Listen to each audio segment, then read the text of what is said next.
sound during the live auction.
All right, good morning, everyone. We get started. Remember, you get 2 minutes. Sponsor gets how much time they need, and your time will be on the screen. You get I think at 15 seconds, you get a yellow, and then you hear a chime at 2 minutes. So, welcome. Nice to see you all. We're going to get started with Senate Bill 192. Secretary Day.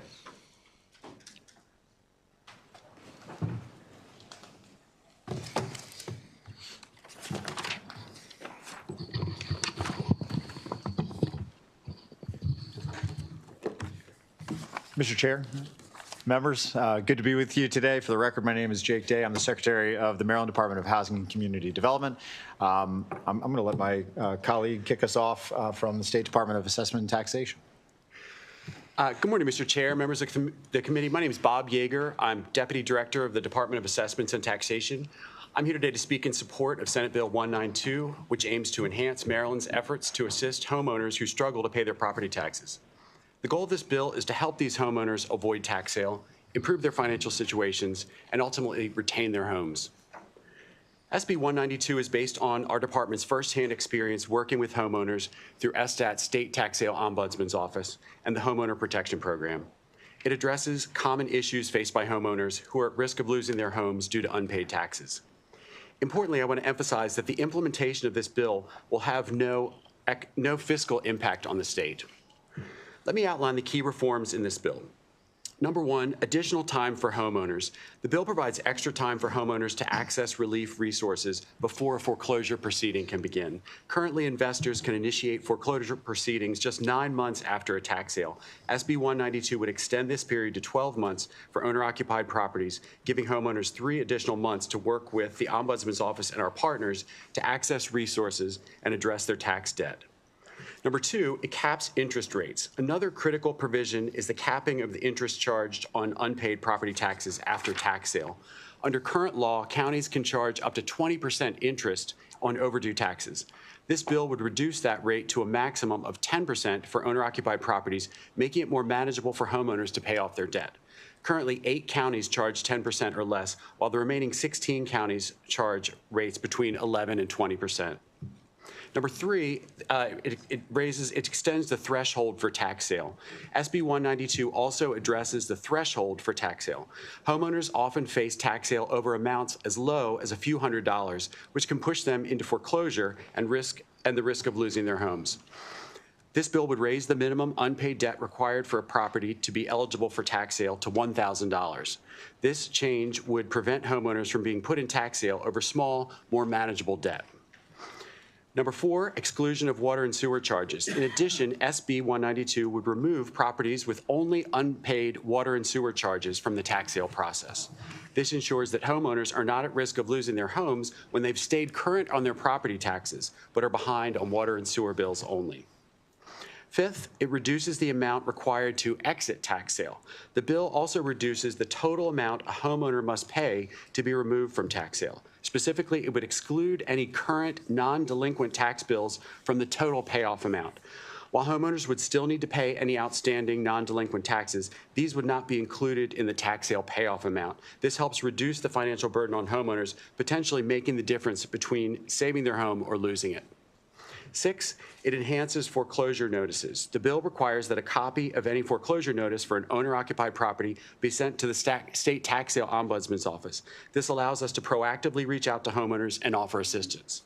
Additionally, the bill mandates that tenants in foreclosed properties receive 90 days notice to vacate, up from 30 days currently, and it requires that such notices be sent via certified mail and posted on the property within 1 day of mailing.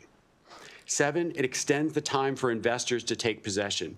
SB 192 extends the timeline for an investor to take possession of a foreclosed property from 30 to 90 days. This gives homeowners more time to take action and potentially resolve their situation before losing their homes. 8, support for estates and heirs. The bill also broadens the definition of homeowner to include the deceased homeowner's estate, personal representative, or any heirs entitled to inherit the property. This change would ensure that families have the opportunity to keep their homes even after the owner has passed away, thus fostering generational wealth and preserving family homes. Finally, 9, record retention. The bill requires counties to maintain records of their tax sales for at least 3 years. This ensures transparency and accountability in the tax sale process, as well as the county's ability to provide statute-required data to the State Tax Sale Ombudsman's annual tax sale survey. Lastly, SB 192 also includes provisions to streamline the tax sale process for vacant and abandoned properties. Secretary Day will discuss these details in greater depth. In conclusion, 192 offers meaningful reforms that will provide critical relief to homeowners facing tax sale while ensuring fairness and protecting both homeowners and tenants. These changes reflect firsthand experiences from SDAT's work with homeowners and will help homeowners retain their homes, rebuild their financial stability, and foster community resilience. Thank you for your time, and I'm happy to answer any questions you have. Mr. Chair, members, thank you once again for your time today. I'll just state once again for the record, my name is Jake Day, Maryland Secretary of Housing and Community Development, and I want to thank the Chair for sponsoring this legislation on behalf of the department. You've got my written testimony, but I want to summarize a few key points here. Senate Bill 192, as Deputy Director Yeager said, proposes alterations to Maryland's property tax sale procedures in order to better protect vulnerable households from foreclosure. Essentially, the legislation prevents owner-occupied properties from going to tax sale foreclosure because of unpaid taxes or utility bills and provides distressed homeowners more options and time to pay their debt and keep their home. One of the department's core objectives is to provide shelter for all. And in order to meet that objective, we have to build more. We have to build more housing, more affordable housing, and we certainly plan to do that as part of the governor's growth agenda and our collective desire to get Maryland's economy rolling again. But it's equally important to provide Marylanders with every chance to stay in their homes. No one should lose their home over an unpaid water bill or electric bill or a fairly small amount of property taxes, less than $1,000. And if faced with that challenge, a homeowner should have ample time, as well as a defined and affordable process, to pay their debt and keep their home. While owner-occupied residential properties represent a small fraction of all properties that go to tax sale, their owners are often elderly, they're often disabled, and they usually live on low and fixed incomes, and they're disproportionately in this state African American. Earlier, I referred to $1,000 in property taxes as fairly small.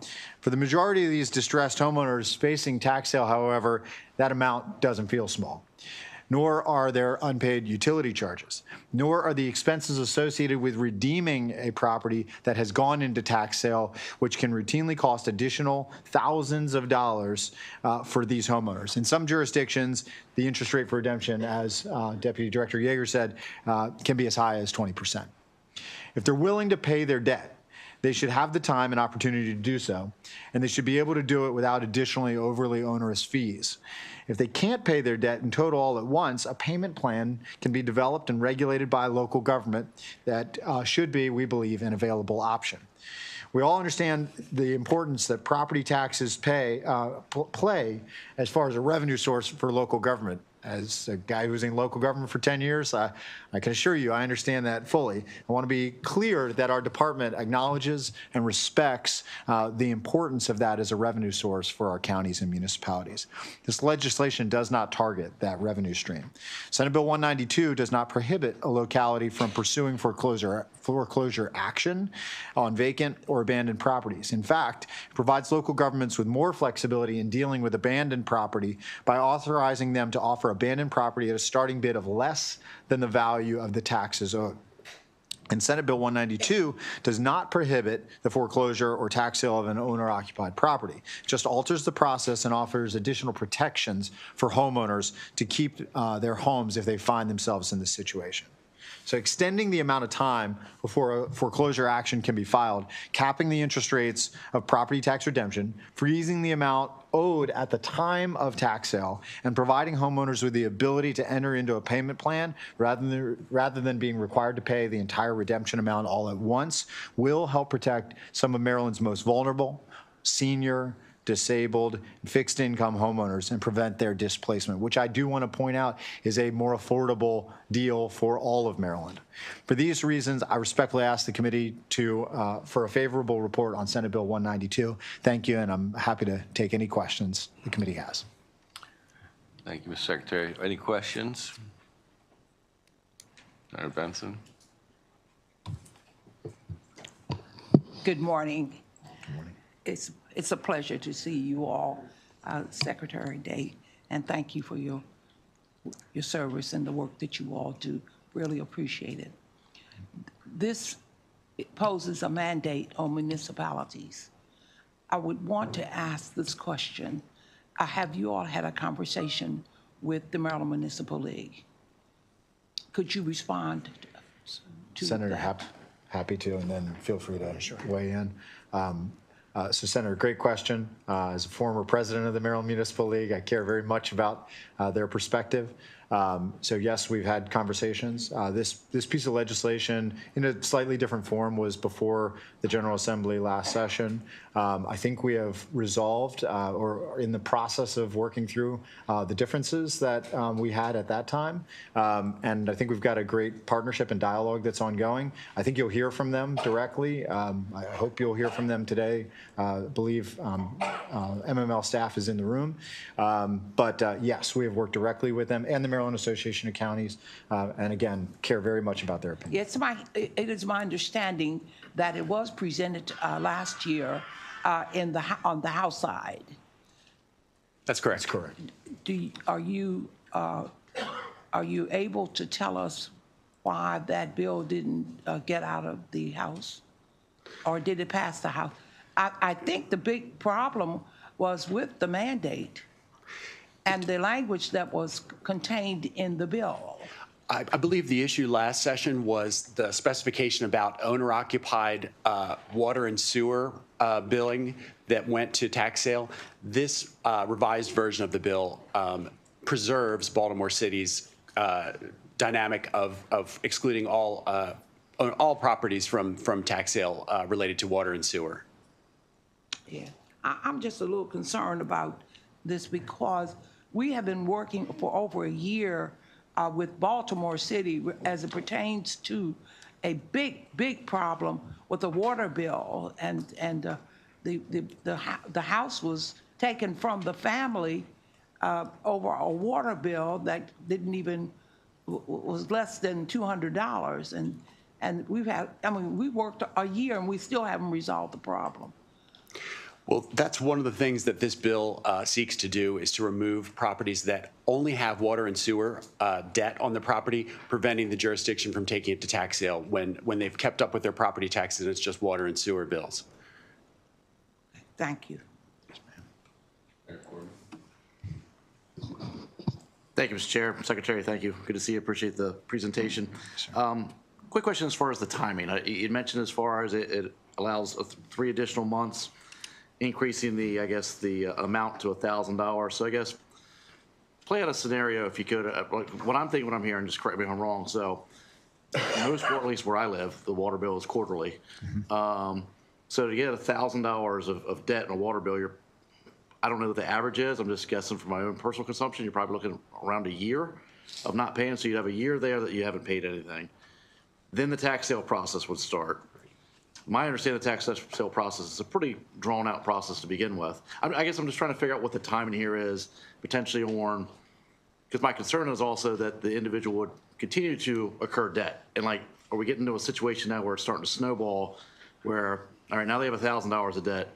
We're going through this process. They haven't been able to pay it. Hopefully we can come up with a payment plan and things of the nature you talked about. But is it really fixing the problem? And at the same time, how much time now are we allowing an individual to essentially go without paying their debt? Back to Senator Benson's question with the municipality then of how do they continue to function? Because obviously they need the revenue to continue to provide services to everybody else. So I guess more of the time than how long are we looking at someone would be not paying their water bill until something potentially would happen? If you can answer that. Sure. So the threshold, moving it from 9 months to 12 months, it keeps it within the same fiscal year. So it's not going beyond where you're starting to look at the taxes or fees from the following year. But basically, 1 year from what this bill would do is 1 year from the date of the tax sale, an investor who purchased that lien could initiate the foreclosure process. The property owner at any time can pay off that amount and clear their debt up until that right to redeem has been foreclosed. This, in current law, it's 9 months after the date of the tax sale. So this would push it to 12 months. And one of the reasons for extending these thresholds is that when folks contact our office, we try to connect them with resources. We try to find out where they are in the process and connect them with resources. So sometimes that involves they need legal resources. They need to apply for certain credits. They may not have their property listed as their owner-occupied residence. They need to make those specific changes. And it's a lot of things that have to happen before that foreclosure order is finalized. So this would give us additional time to connect homeowners with those resources so that they can stay out, keep their home and avoid that foreclosure situation. But it does extend an extra 3 months because some of the feedback we've gotten is people need more time to apply for a program to get some situation resolved. And oftentimes there's a series of events that has to happen. They can't apply to be in the homeowner protection program unless it's listed as their owner occupied property. So they may need to re-record a deed, create a new deed on their properties because it was a parent's property and now it's in their name. And then once it's listed in the land records as their property, then they have access to these other benefits. But it's sort of steps that have to happen in place. And this just allows them to access the resources that were really designed to help people in these circumstances. Senator, may I add to that? Whenever the saying about the certainty of death and taxes was created, I think it was before indoor plumbing, because death, taxes, and water bills I think are equally certain. The tools that a municipality or a county might have to address and what could become an ongoing unpaid water bill situation. There are other mechanisms prior to, I think, the building up of multiple quarters of unpaid bills. Turn-off procedures in most jurisdictions allow for an interface and a notice through the turn-off mechanism and associated, door hanging or whatever the procedure of that locality might be. But there are other procedures to kind of alert the homeowner of there being a problem and to begin to address it. I don't think in most cases, and we're going to see an owner-occupied property rack up this kind of water bill debt. If we do, there are bigger problems. I think it's more likely that it's the amalgam of both property taxes and water bills where you start to get into a couple of these things stacking upon one another, where you start to exceed $1,000 and get into a place where, again, somebody on fixed income is going to be really far behind. So I think you're right to be concerned about that point. I think we can continue to work with our partners at MML and MACO to make sure that we're providing all the off-ramp options to address those specific cases without it leading to a significant multi-quarter bill of unpaid bills back up. Yeah. So I'm going to have to step out for a minute. But I just want to mention to the committee and everyone else that we're going to work group this. There's a lot in this, and we're going to need to spend some time on that as a committee. So just as a point of reference, Senator Heddle. Thank you, Mr. Chair. Just a quick question. You had mentioned payment plans, and I don't see that in the bill. Is that just sort of you mentioning it as an option, or is that something that you anticipate requiring as one of the alternatives that localities have to get the money? Sure. There are two payment plans. There's one existing payment plan that is currently available to homeowners in tax sale. If their income is under $60,000 a year, they can enroll in the homeowner protection program, which is administered by SDAT's State Tax Sale Ombudsman's Office. It's a 3-year loan. We can work with them to connect them with resources. They can apply for prior year homeowners property tax credits. They can often bring them up to date. So that's one option. There's another payment plan that is being implemented right now from a bill that passed last session, and that's a statewide payment plan for property taxes for people at any income level for owner-occupied properties. So that's in the process of being implemented right now. But for the most vulnerable citizens, the homeowner protection program is a payment plan that's available right now. Okay, but that's not required. That's not required in this legislation. The bill that passed last year that requires SDAT to offer a statewide payment plan also enables counties to create their own payment plans. And we've spoken with some jurisdictions that are contemplating creating payment plans. So, for example, Baltimore City is talking about rolling out their own payment plan to make it easier for people to pay the taxes. homeowners who contact us regularly say that semi-annual payment is something difficult to budget for. You know, they're used to a monthly income and monthly bills, but when it comes to paying taxes, you get this 6-month bill, and if you don't take care of that soon, you have a year bill. That's where a lot of people get behind. So we understand the value of payment plans, and those are available. So yeah, that's Thank you. something that's happening. Thank you. Senator McCray. Madam Chair.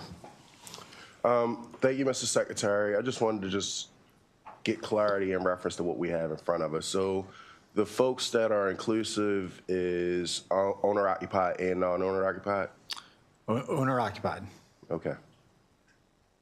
In reference to the water bill? It would reflect no change to the Baltimore City, the current Baltimore City legislation, and would, as proposed, extend that same requirement statewide. So Baltimore City will be an outlier than the rest of the state? No, it is today. It wouldn't be under this It bill? wouldn't be under this. Okay. It would extend those same protections around the Okay. state.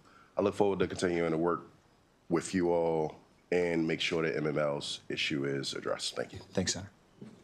Senator Salling. Thank you, Madam Chair.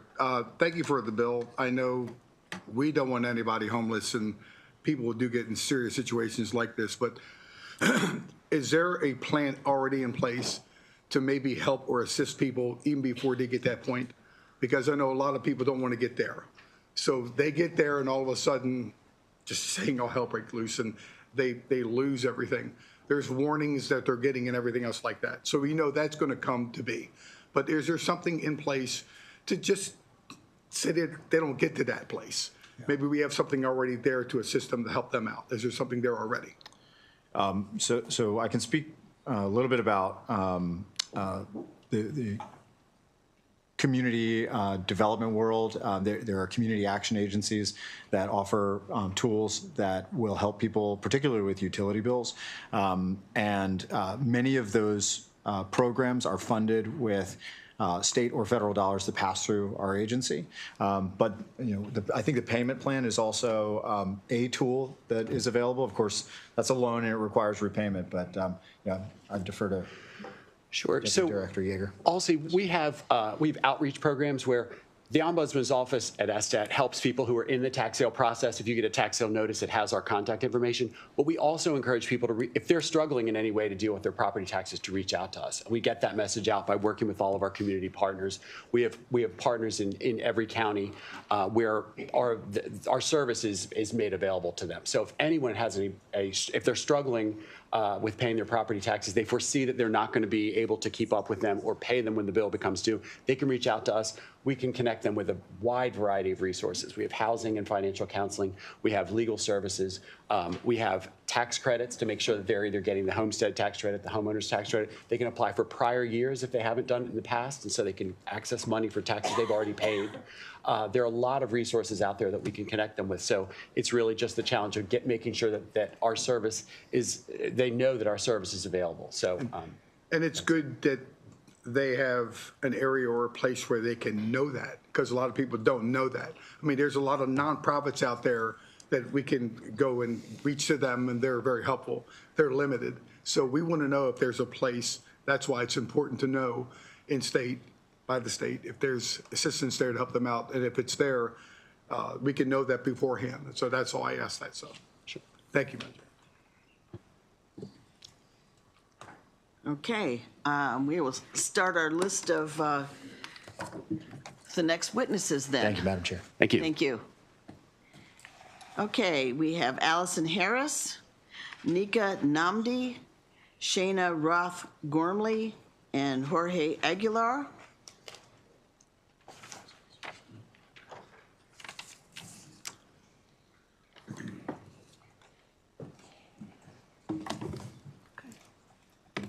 Should I go first? Okay.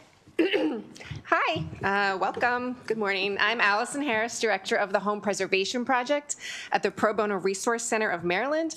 I'm here as a provider of legal services to low-income homeowners in Maryland facing tax sale, and I'm also the co-chair of the tax sale work group that's been advocating for systemic reforms in the tax sale area for about 10 years.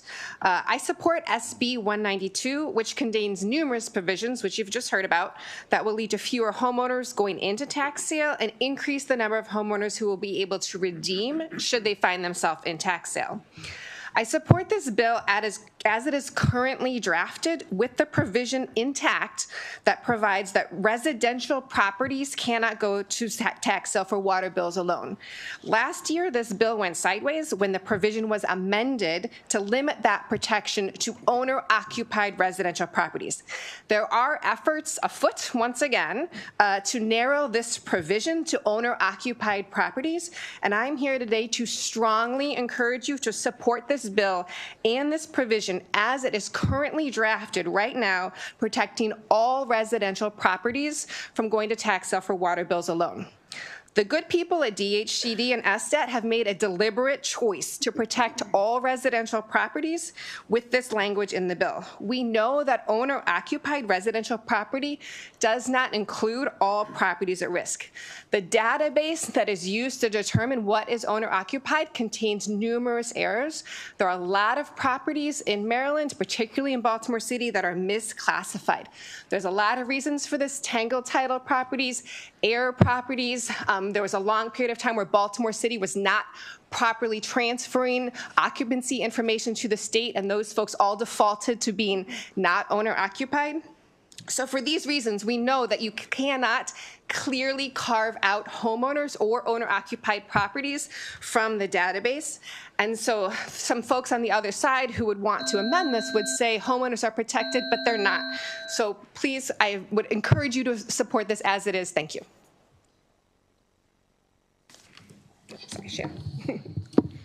Good morning. Thank you for the opportunity to testify. My name is Shana Roth-Gormley. I'm an attorney at Community Law Center. We're a legal services provider for nonprofits and communities throughout Maryland. And we've seen the negative impacts of tax sale through our work with communities and the way that it really perpetuates the cycle of vacant and abandoned properties. And that's what I want to talk about today. So SB 192 would help prevent the loss of family homes in tax sale, thereby preventing a number of these properties from becoming vacant, which we know does happen to some properties as a result of tax sale. The bill would allow municipalities to withhold some properties from tax sale for redevelopment purposes, and it would also decrease the time that tax sale purchasers have if they've purchased the lien certificate for an abandoned property where the minimum bid is less than the lien amount. So if the purchaser doesn't bring a foreclosure action for these properties within 3 months, then the lien certificate reverts to the municipality, which can then bring a foreclosure case. So this is an important protection to extend statewide. It's already the law for Baltimore City, and it would decrease the time that communities are waiting for action on vacant properties in their midst. The bill would also help protect churches and other houses of worship from losing their properties if the only liens are water bills. From our experience working with nonprofits and communities, this has already made a difference. This is in effect in Baltimore City, and we've seen that since this went into effect a few years ago, we're getting fewer calls from churches and other faith institutions with properties in tax sale. It means that these faith institutions have more time to address issues with delinquent bills without the ticking clock and the labyrinthine process of tax sale added to the mix. I urge you to give a favorable report on SB 192 as it is written and not to amend it. There may be a push to limit certain provisions just to owner occupants, as Allison discussed, but we know that's going to include tenants, it's going to include heirs and families who aren't on the deed. So I urge you to give a favorable report. Thank you very much. Good morning. Sorry. Good morning. My name is Nika Namdi. I'm the Executive Director of the SOS Fund, and I am also the Founder and Chief Operating Officer of Fight Blight Be More, where we support blight remediation that is community or resident driven and led. We do support this bill in SB 192 in its current unamended form. It is important to extend these protections for homeowners from tax sale to homeowners statewide. I wanted to make the point that we've heard a lot of discussion over the last several years about the need for more housing, affordable housing units in Maryland. And we recognize that the family home, many of the homes that have been targeted for tax sale are the first form of affordable housing. And again, it is important that we make sure that we are protecting homeowners from that. I wanted to note that what we are seeing is an increase in tax sale foreclosures on owner-occupied properties because this is a cheap and easy way for investors to come in and purchase properties, recognizing that it only takes a single leaking toilet to send someone into tax sale in cases where if it were allowed for folks to go to tax sale for water bills alone. In Baltimore's last tax sale, 75% of the liens were purchased by 10 LLCs. It's not rocket science to figure out that those LLCs are hedge funds that are trying to push their way into the residential housing market by buying low tax liens. And so we really want to make sure that the protections that Baltimore City residents have had for tax sale are extended to the entire state. So we ask that you move this bill forward with a favorable report. Hello, thank you, Chairwoman. My name is Jorge Aguilar, and I am the Southern Region Director for Food and Water Watch, and I'm here on behalf of our 44,000 members to support Senate Bill 192. We want to thank Secretary Day and his team for introducing this legislation to prevent the potential eviction or foreclosure in Maryland residents. So we support a lot of the tax sale reforms that are in this bill, and in particular really like the new provisions that remove water bills from being collected for tax sale all the way through to being sold, like property being sold for it. So like I said, we've been working with the administration to ensure that the protections from tax sales apply to all Maryland households on water bills. We know that these tax sales don't just impact the owners of a property, but also impact renters whom may live in the property. Many renters are often not responsible for direct payment of their water bill, and despite being up to date on their rent, they could lose their housing through this process with little legal recourse. So today, more than 750,000 households in the state rent their homes and could face eviction with as little days notice. So this extends that. That's why the clean language in this bill, though, is so important. The other important factor to point out is that Black households are twice as likely to rent in Maryland as white households. So this is another reason to keep the language in the bill as it is, as it pertains to water bills. So I urge you to pass Senate Bill 192. Thank you. Okay, any questions of this panel? Okay, thank you very much. Okay, next we have Claudia Wilson Randall, John Kern, Crystal Paulino, Daniel Phillips, and Justin Fiore.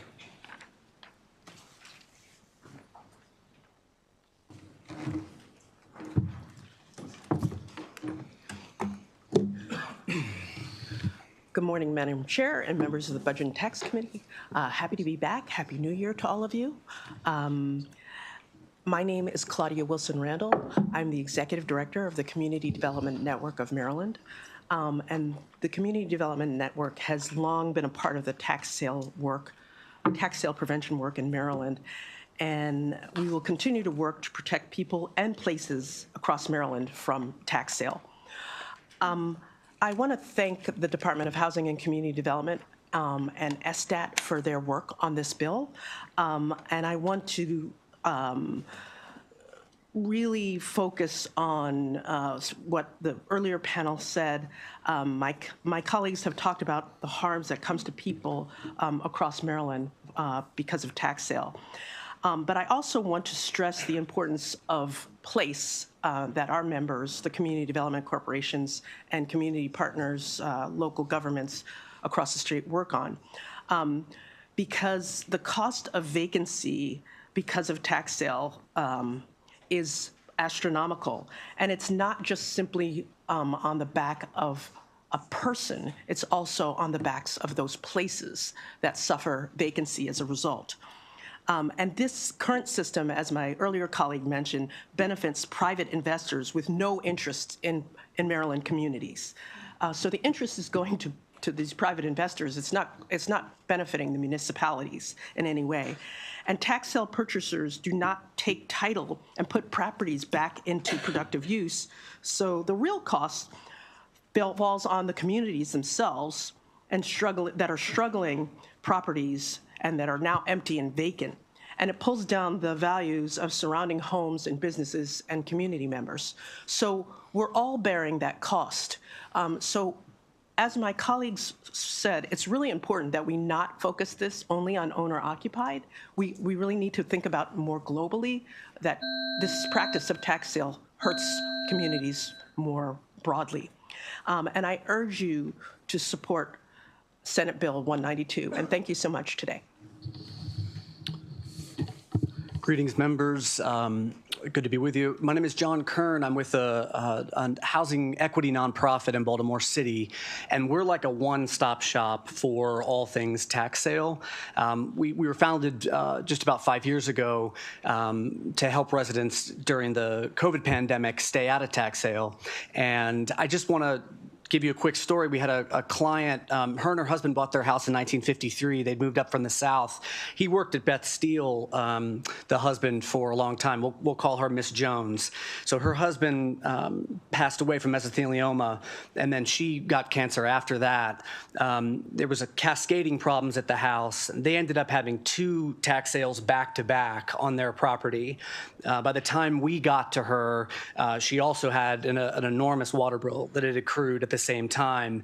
And so we started working and cross-referencing all the resources we had. Because the property was improperly listed, it was considered an heirs property. She wasn't eligible for the homeowner protection program administered by the state at that time. So we really applaud this piece of legislation that's going to expand the definition of homeowner. So now she would have been eligible, and folks like her will be in the future. And I think we're really downstream of tax sale. We're kind of a last resort for folks, and we help them redeem. And I think the lesson with the bill is this gives jurisdictions the flexibility to get upstream of this. And so it's protections for homeowners, but statewide jurisdictions will have the flexibility to design systems like payment plans to get way upstream of tax sale so that you start to triage resources for homeowners before it starts to cascade and get this bad. So we are very favorable to the bill. We encourage jurisdictions across the state to begin to develop collection systems that favor homeowners and put them in a situation where they can be successful. So we encourage a favorable vote. Thanks so much. Hi, good afternoon. I'm Odette Ramos. This is not working. Is it working? Ish. Don't touch it. Got it. Hands off. Good afternoon. My name is Odette Ramos. I am the city councilwoman for the 14th District in Baltimore City. I believe my staff person's name is on the list. I apologize. Yes. And we'll straighten that out for next time. I am asking for your favorable report on this bill. I'm very excited that the governor and Secretary Day have taken on this issue of tax sale. As you heard from several colleagues that are here, tax sale and the way that we collect taxes and water bills in Maryland is predatory. As someone can't pay the bill by a certain amount of time, an investor can pay for that, can buy that lien, and then so the jurisdiction is paid that day. But what that leaves is a high interest rate and lots of work for the homeowner to try to get out of that. It is predatory. A lot of times our residents are making decisions between paying for food, paying for medications, and trying to save their home. What a horrible, false choice to have to make. And so this bill does go a long way in allowing for even further protections from tax sale. Many of you know, even prior to my becoming a council person, we've been working hard with all of you to make sure that there are more protections against tax sale in our state. And this bill definitely adds to that. But it also extends the protections that Baltimore City has relative to water bills to the rest of the state. And because of the work that's been done for a long time, there are jurisdictions are authorized to create affordability plans, payment plans, and so many other things that can be used to be able to even avoid the situation to begin with. It doesn't make sense to me that anybody should have to lose their home because they cannot pay. I don't think anybody doesn't want to pay. Given the situation in our time today, a lot of people just cannot pay. And so we're asking for your favorable report to work with homeowners and to work with residents on being able to keep their homes and avoid this terrible situation. Thank you very much, Madam Chair. Madam Chair, committee members, good morning. My name is Justin Fiore here on You all right? Oh, sorry. Oh, Justin Fiore here on behalf of the Maryland Municipal League. We are in opposition to Senate Bill 192 as it's introduced. As you heard from Secretary Day, we are working with the administration, advocates on having some of these conversations about, and one provision in particular. You heard there are 9 protections offered by this bill. There's only one that we have a challenge with, and that's related to the water and sewer bills not being able to go to tax sale. I'm happy and looking forward to working with you all and the advocates on this issue. For now, we would request an unfavorable report on the bill. Thank you. Senator McCray, you have a question? Yes, ma'am. I guess my question is for the councilwoman. I wanted to make sure that I heard you right. Are you saying that the system in Baltimore City is currently working? I'm sorry, which particular one are you asking about? The tax collection system or just the water system in its entirety is what I would ask. The water billing system in its entirety? Water system in its entirety. Sure, sure. Well, certainly, just as any other old city has, we've got infrastructure challenges, just like so many others.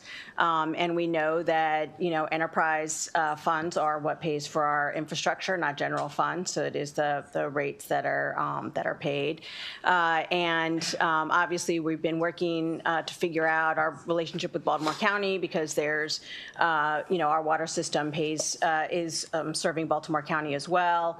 And so we've had some challenges with water billing, which was one of the reasons why, as you know, Senator, that we needed to take water bills out of tax sale because people were losing their homes because there were mistakes in water billing. And so the city has done, I think, a good job of moving in the right direction to change that. And also, we're making sure that, everybody has a chance to be able to pay. The city just created payment plans for water bills as well. So we're working on figuring out the best way to make sure that people can pay without having the predatory nature of tax sale. Yeah. Would it be accurate to say that the city is currently under a federal consent decree in reference to the lack of investment that we've had in reference to our water infrastructure? Yes, we're in the middle of, updating all of our water mains as a result of making sure that we can, continue to deliver the high quality water that we've always been able to deliver. I got it. And I'm pretty sure that I woke up to the news this past week that would it be accurate that our water agency is asking for a respective increase in water bill rates? Unfortunately, that is the case. And would it be accurate to say that the folks that are currently paying are going to be receiving more pressures because of the increase that is being applied or requested? I'm not sure that it's going to be approved, but requested of the respective agency. I think everybody is going to be asked to do this. It's not just the residents; it will be businesses and others that businesses are currently having to put their. So everybody's going to have to end up paying for these higher rates. Yes. So when I would characterize the word everyone, I think that it's residents that pay, businesses that pay, but there are folks that are bad actors in this process that aren't paying. And I would go to the extent that when you don't have tools in the toolbox to ensure that folks are paying, that specifically can pay, because I think that there was even elected officials that weren't paying their water bill. From that standpoint, that becomes a challenge and puts even more pressures on a system that is already broken, which we're under a federal consent decree because of. I understand what you're saying. I think that we are developing and working through the process of making sure that we're trying to reform our entire tax sale system in Baltimore City, as you know, and pulling water bills out of tax sale and working with residents on coming up with payment plans and working with them on, eligibility for other programs is what we're working towards. So it's not perfect yet, as you know, and it is something that's important so that people are not losing their homes because of the water bills. But we, as you're saying, Senator, it's always important to look at this issue in the totality of tax sale and the totality of what we're dealing with as municipalities and counties. And happy to continue the conversation. Yeah, Madam Chair, no more questions, but just a comment. As leaders, first I want to applaud the advocates because I think that they're doing their job. That's what they're supposed to do. They're supposed to advocate for those that do not have or those that are trying to invest. But I do think as leaders, it is our responsibility to make sure that we figure out what the balance is. So I appreciate that we're thinking about the tax sale system, which I think we should. But I also think that we have to think about the water infrastructure or lack thereof in reference to the sustainability for what we have gotten elected to do. Thank you. Absolutely. Thank you. Okay, I think that is the end of the in-person witnesses on this. Is there anybody we've missed? Okay, we will switch to the virtual.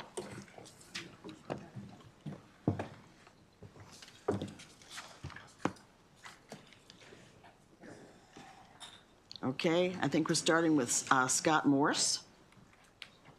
Yes, I'm here. Thank you. Okay, welcome. Thank you.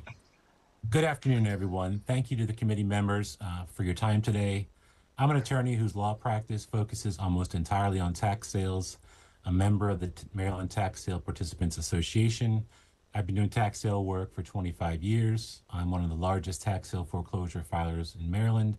And as many of you know, I've testified before you before on many tax sale issues. Every year without relent, there are constant proposals to change the tax sale system. I could give you a laundry list of changes going back to 2015, every year, year after year. The code section is now unnecessarily huge and incredibly complicated. There have been state-level task forces, Baltimore City task forces, Baltimore City work groups, outside studies, outside groups, ABLE Foundation reports, and the majority of all the recommendations from the state-level report and the ABLE Foundation report have already been implemented. An example being the payment plans, the already lowering of interest rates, the already increased timeframes for homeowner occupants. Yet we're back here year after year with more revisions. The most frustrating part is that everyone knows who we are in our organization who represents tax lien buyers and tax sale participants and attorneys who are in the industry, yet no one comes to us to tell us what's being proposed. We're always surprised every year by new legislation and new tweaks. All we want is to be included in the process. We're all for protecting vulnerable homeowners, as we have been all along. We just would like to know what's going on and have some input, because we do have some good ideas on things that can work successfully. The myths you constantly hear about tax sale causing vacancy, tax sale causing a predatory system are just not factually accurate. We would ask that this bill be tabled as Senator Gazone said, so we can work on the bill and make some improvements and have some input in the process, since our group is the participants in the process. Thank you for your time. Thank you. Any questions? I'm happy Okay, we have next on the virtual, we have Adam Spritz. Good morning, members of the Budget and Taxation Committee. I'm Adam Spritz from the Maryland Tax Sale Participants Association. Our lobbyist, Frank Boston, and staff have a mandatory ethics training this morning, so we will do our best to promote our position. Senate Bill 192, the current bill in question, is essentially parts of House Bill 243 from the 2024 session, which was our group's bill. We worked in conjunction with the other stakeholders in the industry, including lawmakers, local government, and the advocacy groups. But this new bill removes items that we tentatively agreed to from the 2024 session from our side and adds in other unneeded changes. As everyone knows, this topic has always been a hot button issue, and each and every year, bills are introduced to change the collection system that local governments rely on for their much needed revenue and budgets. Our group has been involved over the past 7+ years in making sure that legislation protects the most vulnerable Maryland property owners. There have been so many changes and protections over the past years that there is literally nothing left to change. It is very difficult to articulate in 2 minutes or less what we feel is wrong with Senate Bill 192. I'm requesting that the committee gives all sides an opportunity to speak to each other offline and come up with revisions before moving the bill forward. Our membership are true experts in the industry, have an in-depth knowledge of the current laws and practices, and most importantly, have a pulse on what is really going on. I oppose this bill in its current form, but we look forward to working with you this year. Thank you. Thank you very much. No questions. Moving on to Joseph Cohen. Good morning, members of the Budget and Taxation Committee. I am Joseph Cohen, representing the Maryland Tax Participants Association, alongside our lobbyist, Frank Boston. We're here to express our concerns regarding Senate Bill 192. This bill is largely based on parts of House Bill 243 from 2024, a bill we worked on with other stakeholders. However, Senate Bill 192 removes key provisions we had tentatively agreed upon and introduces unnecessary changes. As you know, tax legislation is a complex and sensitive issue, and our group has spent over 5 years ensuring protections for vulnerable property owners. Many necessary changes have already been made, leaving little to adjust. It's difficult to fully explain our concerns today in this short period of time, so we ask the committee to allow all parties to meet offline and discuss revisions before advancing the bill further. Our members are industry experts with deep knowledge of current laws and practices within the tax sale system and Baltimore system in general, and we are eager to collaborate on a solution. I strongly oppose Senate Bill 192 in its current form, but look forward to working with you to improve it. Thank you for your time. Thank you. Any questions? Okay, this concludes the hearing. One more?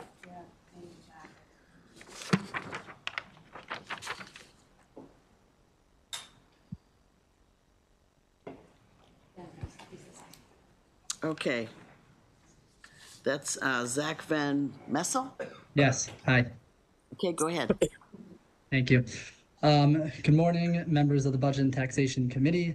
I'm Zach Van Messel, and my company is represented by the Maryland Tax Sale Participants Association.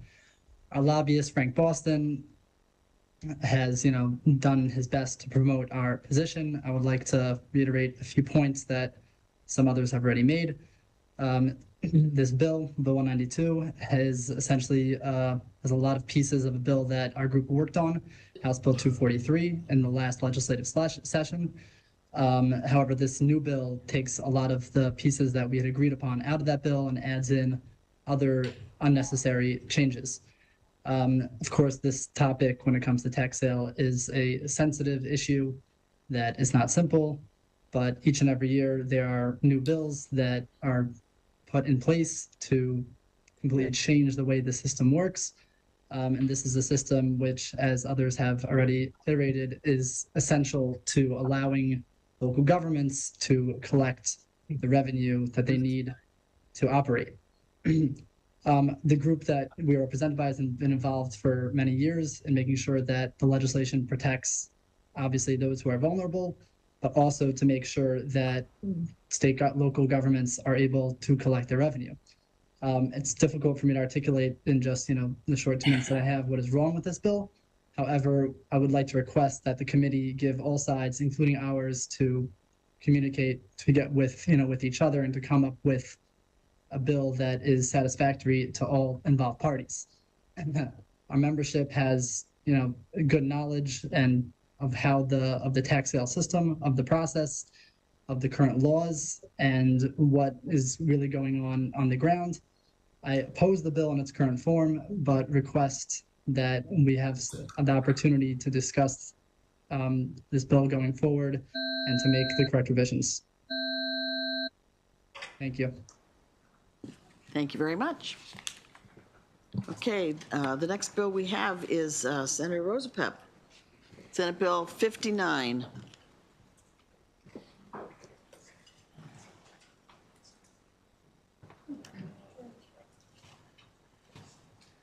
I'll stick around for my bill.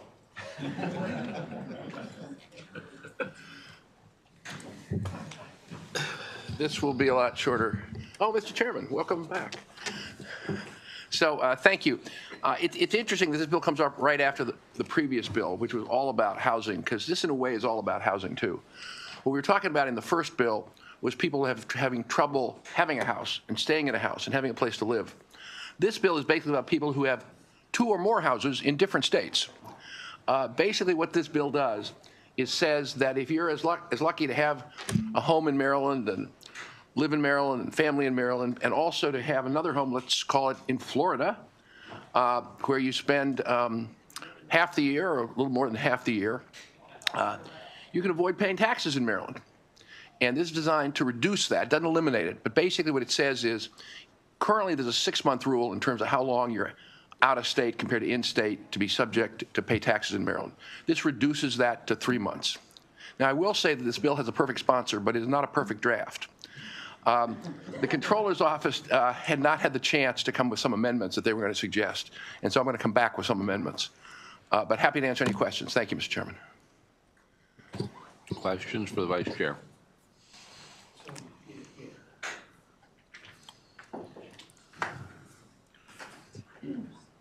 So normally now you had to live in I believe the state, 51% of the time? Basically, yeah. To be considered a Maryland resident tax? Yep.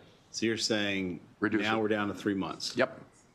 So let's say with this new proposed tax coming out where we're going to possibly chase out people that have a lot of income. Now we're saying, oh, you still got a state house in Maryland. As long as you're here 3 months, you're still going to owe?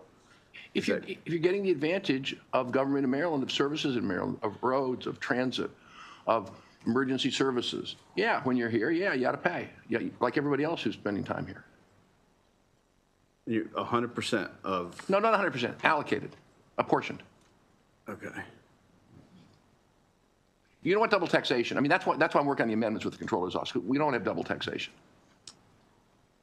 So let's say if you're here 4 months, you're going to try to allocate it to 4 retro, That's the amendment we're working out. The mechanics make a difference here, and they were just not able to work them through by the time of the hearing. So I'd like to come back and talk to you about that once we have that amendment together.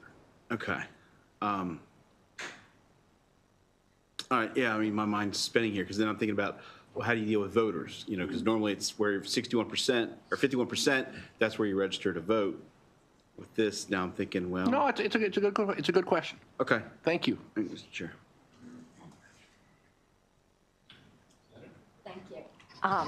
When you designate the amount of months, I would suggest you consider the phenomenon of the snowbirds, since you use Florida as an example, who are going to Florida roughly November through February, March. Those are people that, might seriously consider changing their primary residency to a Florida because of a more positive tax environment. So just consider that in your. No, I appreciate that. And I'm not saying people shouldn't move to Florida if they think Florida is a better state to live in than Maryland. I mean, God bless them. We have free movement of people in the United States, which is one of the great strengths of our country. But if you're here for a substantial period of time using our services, you got to pay your fair share. That's all this is. But it needs an amendment. Gotcha. Senator Bailey. Thank you, Mr. Chair. Thank you for the bill. Just a couple real quick questions because in the title when it talks about resident, it looks like we're going to actually change the definition of a resident when it comes to things like excise taxes and from the world I come from, like when we talk about boats and excise tax, it's always 181 days. Right? You could be from anywhere. You don't even have to be a resident of Maryland. But if your boat's here for 181 days, then you owe us taxes on it. But the same thing is when we look at using the services of Maryland, let's say a hunting license, a fishing license, all of those are all identified as a 6-month scenario. So is this, when we change this is going to change all of the definitions for residents. So then if you would then be a resident for 3 months, because I know a lot of states require, I thought this was something that when we talked about that, this was something that all the states said, if you were 181 days, I know working with people that had dual residency when we dealt with those licenses, wherever the 181st day said that they were a resident of that state. And I just don't know how, wait a minute, you're here for 3 months, you're resident here, but then you get the advantages of the resident licenses, the resident issues. I don't completely understand how that would work. It's a very good question. This bill as drafted applies only to income tax, but you raise a good question about the licenses. That's something I'll also discuss with the Controller's Office. Okay, thank you. Thank you. Very good. I think I don't know if they're your panel or not, but there are a couple of people. Yeah, a couple of people want to testify. Are they here? Yep, come on up.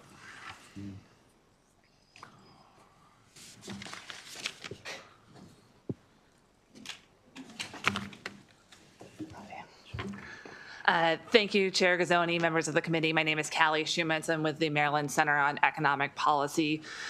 So I've been, over the summer and the fall, going around the state talking to a lot of folks about Maryland's tax system for work on another piece of legislation.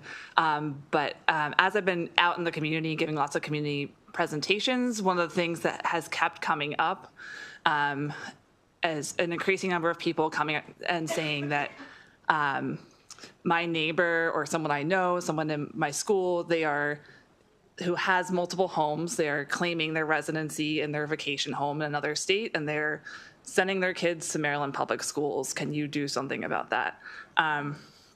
So I was intrigued when Senator Rosapep brought this bill to our attention. I think it's worth exploring as a way to, there will always be people who try and game the system, and that's why we have auditors. But I think having this set up makes it harder to game the system and for people to get the benefits of Maryland services that are funded through our taxes without paying into that system. So that is why we support the bill. We do think that the amendments that Senator Rosapep discussed are very important for making sure we have that apportionment right where we avoid double taxation. So I would ask for a favorable report with those sponsor amendments. Thank you, Mr. Chair and members of the committee. Kevin Canale here on behalf of the Maryland Association of Counties in support of the bill, with the full understanding that we need to work out some of the pieces of the bill in terms of apportionment, avoiding double taxation. All of those things are very much true. Counties come at this from services, right? We know that particularly in high concentration or areas with high concentrations of second homes, they're still getting services, they're just not paying taxes. And those homes, even though they may be second homes, it doesn't mean that they're not occupied throughout the year. They could be a short-term rental, they could have family members staying in the home. So it doesn't mean that the home is actually not needing services all throughout the year. But in this scenario of current law, they're not paying any kind of tax for these services, police, fire, EMS, all the things that we do locally every day. So we'd like to find a mechanism to make sure that folks are paying for the services they receive. We know that there need to be amendments for this bill, but generally we think this is a good idea and that people should pay for the services that are provided to them, regardless of whether or not they're in their home or someone else is in their home. If you're getting these services in Benningford incomes, you should pay. Otherwise, you're just shifting the burden onto other residents. And that's why we're interested in the bill. That's why we like the bill, and we'd ask for a favorable report with the amendments that are forthcoming. Questions? Thank you all very much. Thank you. Senator Benson. This is sponsor only. which means, I believe in this case, that we voted unanimously in committee and on the floor last year.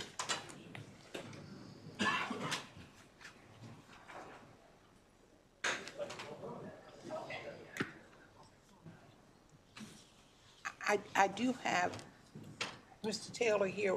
Was he listed as a person to testify? So because, Senator, because your bill passed unanimously last year, I didn't hear you. because your bill passed unanimously last year, we have a sponsor-only policy for that. I mean, if they want to say a quick word, I'll let them, but we need to think of that, members, as we move forward. All right.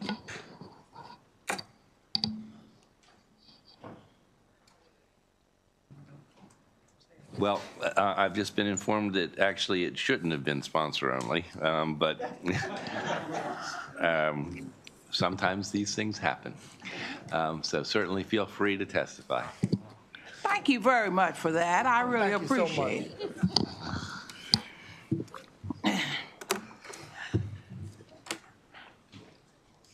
Thank you, Mr. Chairman. Thank you, Mr. Chairman, members of the committee. I'm very glad to be here today. I'm Senator Joanne C. Benson, and I'm here to express my strong support for the proposed legislation that aims to include appropriations in the State Department of Education's annual budget bill to fund the Coalition for Public Safety Training in schools in Prince George's County. This funding is critical for the enhancement of driver education and career and technical education programs in our state. Driver education is a fundamental component of public safety. Properly trained young drivers are better equipped to navigate our roads safely, reducing the likelihood of accidents and fatalities. The proposed funding will enable the Coalition for Prince George's County for Public Safety Training in schools to provide comprehensive driver education programs that teach students the skills and knowledge necessary to become responsible and safe drivers. This investment in driver education will pay individuals in the form of fewer traffic accidents and a safer community. Career and technical education plays a vital role in preparing our students for the workforce. CTE programs offer students the opportunity to gain hands-on experience and practical skills in various trades and professions. By investing in these programs, we are not only providing students with viable career paths, but also addressing the workforce needs of our local businesses and industries. The funding for the Coalition for Public Safety Training in schools will enhance CTE programs, ensuring that students are well prepared for successful careers. The requirements for the State Department of Education to hire an independent contractor to conduct an annual evaluation of the funded programs is a prudent measure. This evaluation will provide valuable insights into the effectiveness and impact of the driver's education and CTE initiatives, allowing for continuous improvement and accountability. I strongly urge this committee to support this legislation. The proposed funding for driver education and career and technical education is an investment in the safety, education, and future of our students and communities. Thank you for your attention to this important matter. Good morning, Mr. Chairman and members of the Budget and Taxation Committee. My name is William Taylor of Fort Washington, Maryland. I am the founder and executive director of the Coalition for Public Safety Training in Schools Incorporated. My purpose for being here today is in support of Senate Bill 161 for the career and technology education to provide students with the skills and driver's education and to become college and career ready by having a driver's license in hand. In addition, this bill will support other workforce development initiatives that will enable students to be successful in a career path. The Coalition for Public Safety Training in Schools has developed a deep and abiding commitment to ensure that there is a balanced representation of education opportunities for students. I am advocating for opportunity that will support education and allow all students to become productive and contributing members of our community. We cannot afford to lose sight of driver's education, which is no longer provided in high schools. It is critical for our students to have the opportunity to learn and obtain these skills necessary to operate a vehicle. I applaud the enhanced focus on Senate Bill 161 and ask your committee to take the necessary actions to include Coalition for Public Safety Training in Schools, incorporate an annual budget to help increase the number of students to have access to driver's education and career and technical training. I ask that the committee vote favorably for Senate Bill 161. Thank you for the opportunity to address this committee. Are there any questions? Good morning, Mr. Chair, members of the committee. My name's Kevin O'Keefe. I'm here on behalf of Independent Electrical Contractors Chesapeake, which is in Howard County, Maryland. And we represent a trade association with 200 members, representing about 15,000 employees, but more importantly, 1,000 electrical apprentices. And this legislation will help the apprentices get a driver's license, which they need to be able to get to job sites. It's very important. And on a personal note, I didn't get my driver's license until I was 28. So I'm thinking, what the heck happened? I missed out on a lot. So for that reason, I hope you give it a favorable report. Thank you. Okay. Questions for the witnesses, except why he got his driver's license at 28. Lived in Baltimore City, and buses were okay. Anything? Thank you all very much. Thank you. Thank you very, very much. Thank you very much. Thank you. We're going to go to 295. Is the comptroller here? Thank you. Thank you. Okay. What do you want to do? The other one? All right, so we are going to do 288.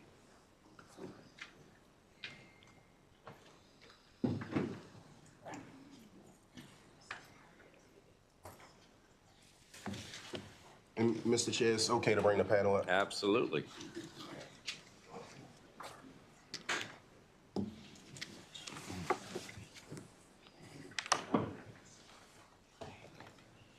Hey, Madam President. Hello, how are you? Where do you want to sit? Yes, sir.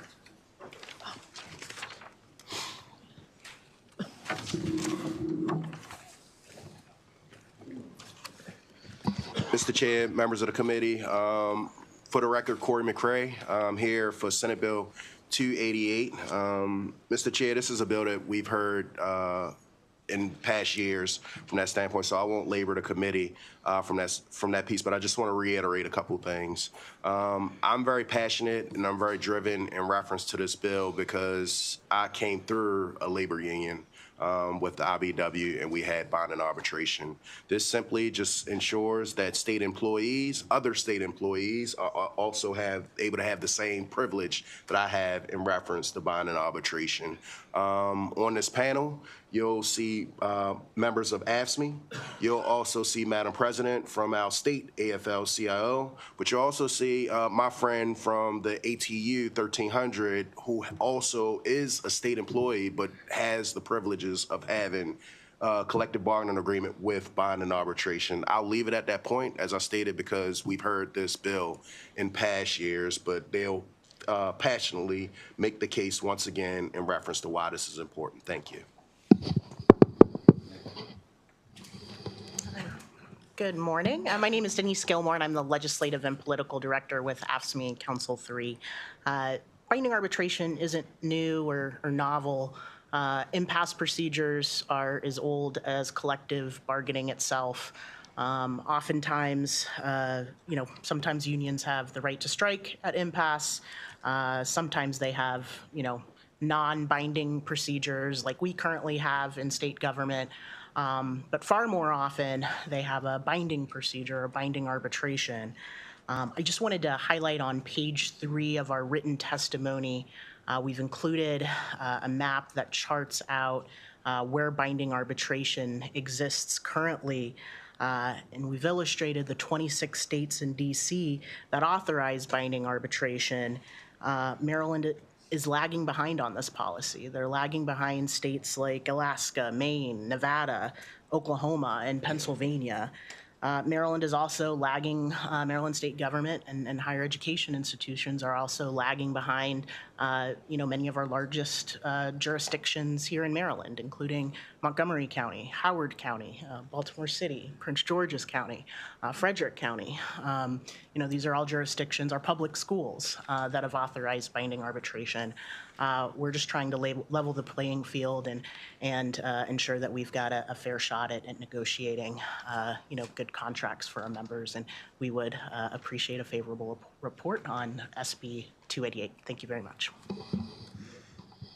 Thank you. Good morning. My name is Cherish Vick, and I'm the Secretary Treasurer of AFSCME Maryland Council 3. I'm here on behalf of 30,000 state and higher education employees. Council 3 bargaining teams negotiate each year, and I'm here to speak in strong support of SB 288.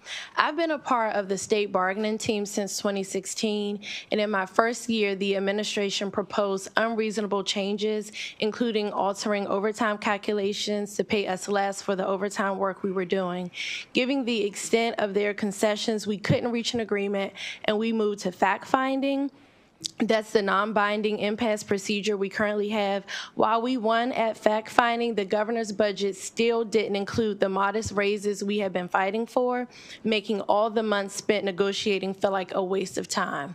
Over the past 8 years, I've witnessed many managers come and go. The only constant in these negotiations have been myself, Council 3 President Patrick Moran, sitting across from them, advocating for our members in a system that often feels broken, where management has little motivation to compromise. It's a great honor to represent my colleagues at the bargaining table. It's a responsibility that I take very seriously. I come prepared with thoughtful proposals aimed at ensuring we have the resources necessary to provide quality public service to Marylanders and that we are treated fairly as state employees. What am I supposed to do when those across the table don't take these negotiations as seriously as I do? I face managers who simply run out the clock on negotiations only to engage with serious proposals minutes before the end of the year deadline. Meanwhile, my colleagues in higher ed have to endure drawn-out negotiations with no clear deadlines, dragging on without resolution. We don't always agree on proposals, and that's fine, but there should be a fair and impartial way to resolve an impasse when it happens. Without binding arbitration as a deterrent, what keeps the various managers I've worked with honest in the collective bargaining process? Why should my bargaining rights be treated any differently from those of my public sector colleagues elsewhere? In my closing, please provide a favorable report on SB 288 so we can fix our broken negotiations in state government. Thank you.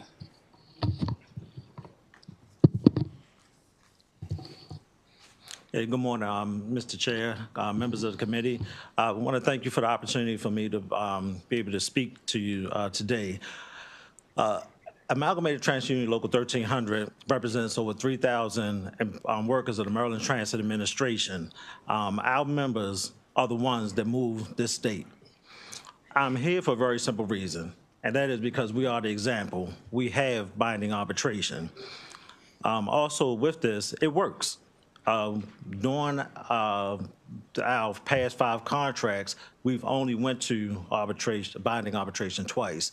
And it's not that we have to every single time go to arbitration for our contracts, and not that it's only for the labor side, but it also works from management as well. There's a win and a lose on both sides in arbitration when we come to an impasse. But also, too, when we were the private sector, the Baltimore Transit Company, this is what the opportunity that was afforded to us in that transition to when we became state employees.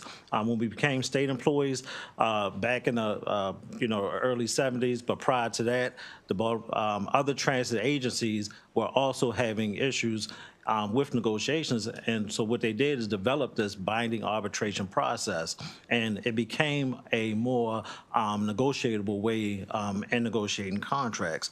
Also, we were able to adopt the 13C. It was a carryover, and it also gave us our bargaining rights. With that being said, it's a tool that helps. It works. I've had a part in the arbitration process myself, and that's why I'm asking that you give a favorable position on SB 288. And thank you for this opportunity.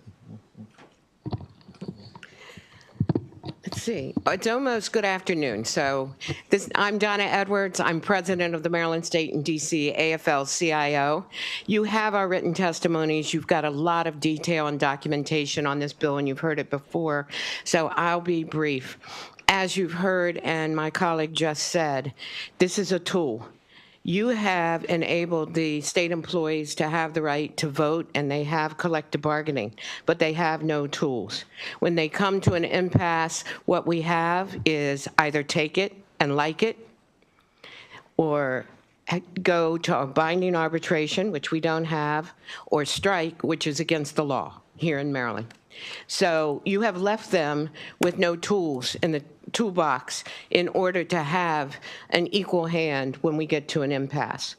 This bill allows them to have that, and that's what we're asking for. Give them the tool they need to make their negotiations really worth it and something that all parties fight for so that they don't have to go to binding arbitration. While I've been in here, I did a quick Google search, and it might be old, but I did a Google search that from 2010 to 2013, the firefighters union in Baltimore City, in a 37-year span from 1980 to 2017, the firefighters in arbitration won twice. All 12 others were either decided by the parties or the city won. It is not something that breaks the bank. As you've heard, you go to impasse as a last resort, and that is an important tool for our workers to have here in the state of Maryland. So I ask that you do give Senate Bill 288 strong consideration and a favorable report. Thank you, Mr. Chair. Good morning. My name is David Marr. I'm an attorney at KSC Law. I represent AFSCME Council 3 as well as other unions, both private and public sector in Maryland. I'm primarily here to answer any technical questions the committee has about this bill and how it would work. I would just like to make one point to reiterate what's already been said.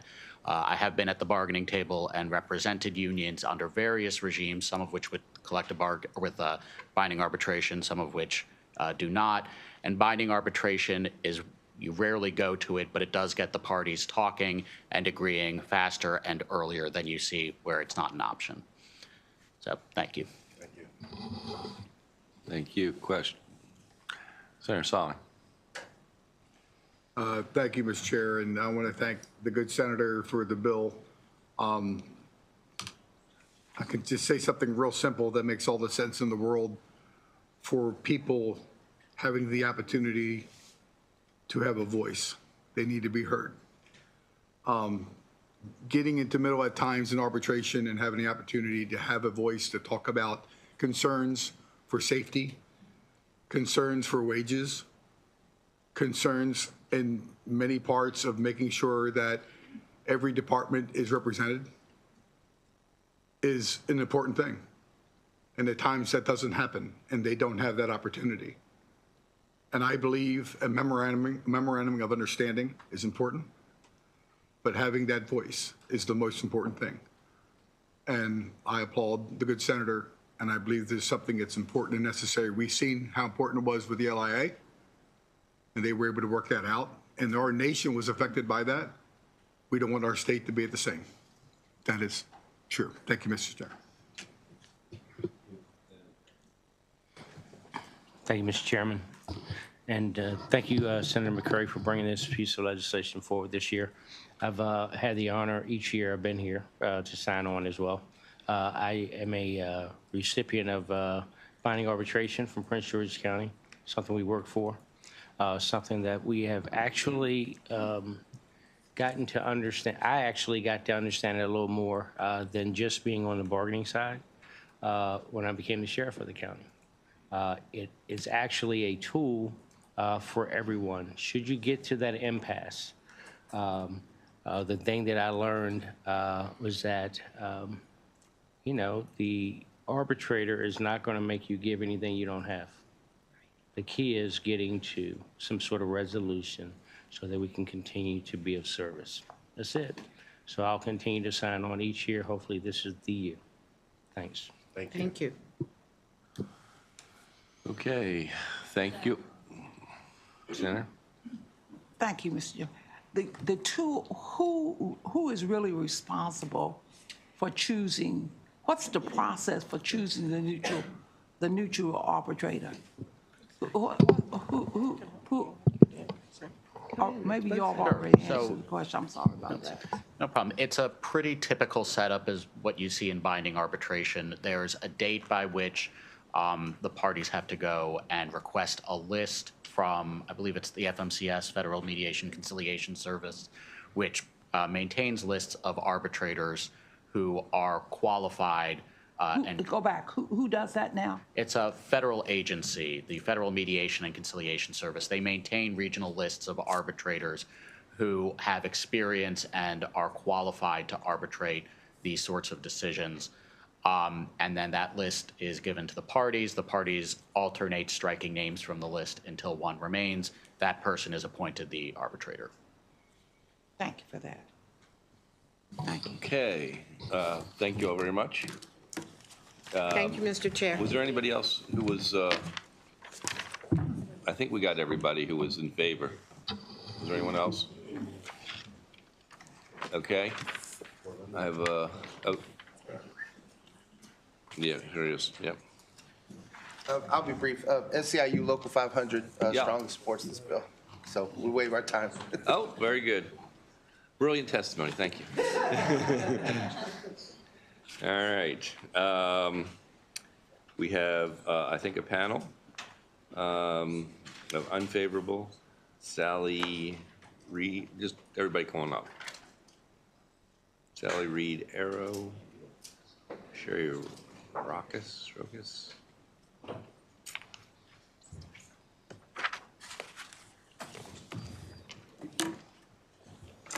Welcome. Whoever wants to start. Good morning, Chair Gazone, members of the committee. Thank you for the opportunity to offer testimony on SB 288. My name is Sherry Rojas. I'm the Director of Labor for the USM office.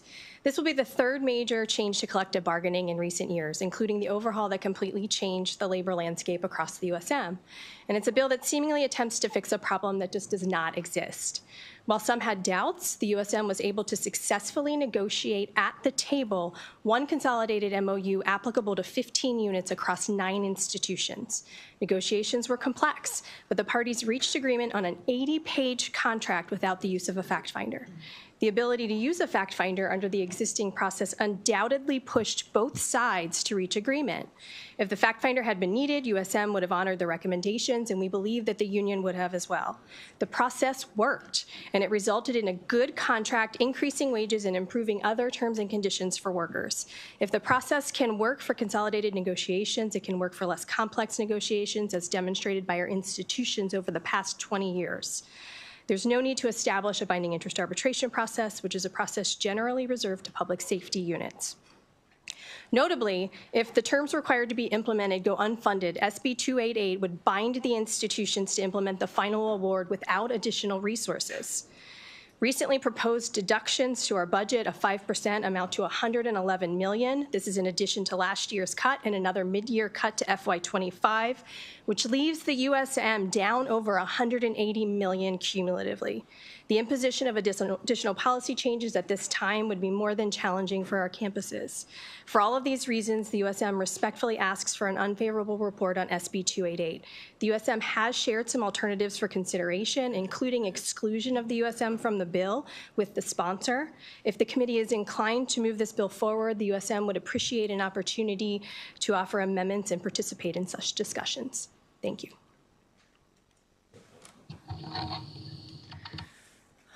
Good morning, Chair Guzoni and members of the committee. My name is Sally Reed. I'm the Chief HR Officer at the University of Baltimore. Thank you for the opportunity to offer testimony on Senate Bill 288. The University of Baltimore is a small university in Midtown Baltimore, serving primarily upper-level undergraduates and graduate students, including law and business. Our students are mostly first-generation working adults with the average age of 28. Legislation should address a need. I would ask, what is the problem you were trying to solve? The USM and AFSCME successfully completed negotiations for a system-wide, first-of-its-kind contract without the need of even the fact-finding process currently available. The state has successfully negotiated many union contracts without arbitration. There is simply no evidence this is needed. This bill could require significant new expenses for the university. In addition to the cost of arbitration itself, the arbitrator's decision may result in significant increases in employee costs. When the arbitrator considers the employer's ability to pay, there's a significant difference between the USM and other state agencies. 20% of the employees at UBAL are not state funded. These are funded by sponsored research, student fees, and auxiliary. The university must cover these expenses. Collective bargaining is not aided by turning the outcome over to a third party. It works against the parties coming together to reach agreement. The proposed legislation is further flawed by assigning 3 distinct and conflicting roles to the arbitrator.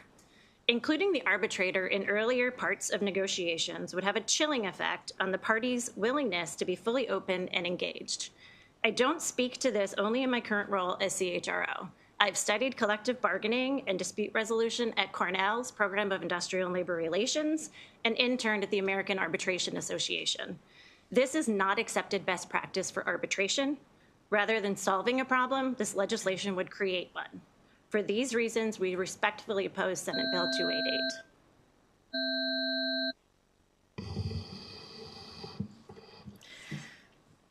Good afternoon, Chair Guzoni and members of the committee. My name is Reethi Lambert-Jones. I'm Assistant Vice President and Chief Human Resources Officer at University of Maryland College Park, and I thank you for the opportunity to offer testimony on Senate Bill 288. The University of Maryland College Park is the flagship institution of the University System of Maryland with over 40,000 students and nearly 14,000 employees. Ranked number 12 among public universities by U.S. News and World Report and number 54 on Forbes' list of America's best large employers, we're proud of our contributions to education and research. We respectfully oppose Senate Bill 288 as binding interest arbitration presents significant risk to the university, to the system, and the state by placing critical decisions in the hands of a third-party arbitrator. This undermines the ability of these entities to maintain strategic control over institutional priorities. An arbitrator's binding decisions could impose costly financial mandates, potentially diverting funds from essential priorities like expanding educational programs, advancing research, and maintaining high academic standards. Crucially, such decisions would be made without accountability to Maryland or its citizens. As a flagship institution, we play a vital role in shaping statewide education and research, but binding arbitration could hinder the goals outlined in our Fearlessly Forward strategic plan. Additionally, the newly implemented consolidated bargaining process has already led to a successful agreement without third-party arbitration, as my colleagues have stated, demonstrating that it is effective. Introducing binding arbitration now is premature and could disrupt this progress. Finally, binding interest arbitration is rare among Big Ten conference universities, with only one institution subject to it in limited circumstances. And adopting such a measure would set an outlier precedent. So for these reasons and those stated by my colleagues, we respectfully urge an unfavorable report to Senate Bill 288. Thank you. Thank you, Mr. Chairman. Thank you for your testimony. I just have a couple of questions. Each of you has mentioned that it could impact your strategic plan going forward. I would proffer that any plan that you have going forward includes employees. So I'll just say that. Secondly, having tools in a toolbox don't necessarily mean, well, hopefully they won't need to be used. But I'm thinking that a research university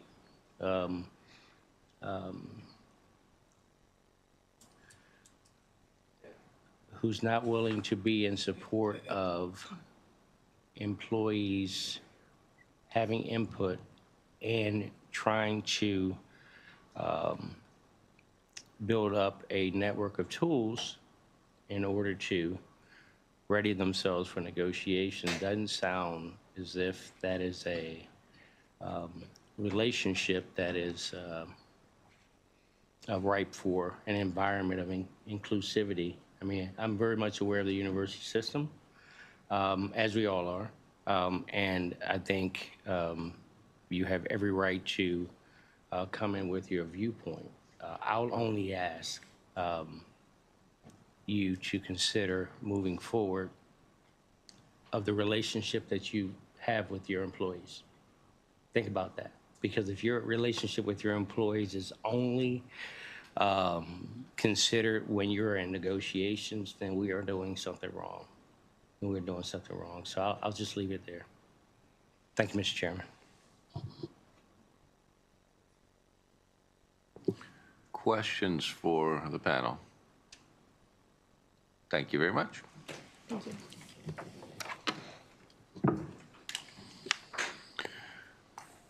All right, we're going to move on to Senate Bill 295. I did get everybody on the last one, right? Okay.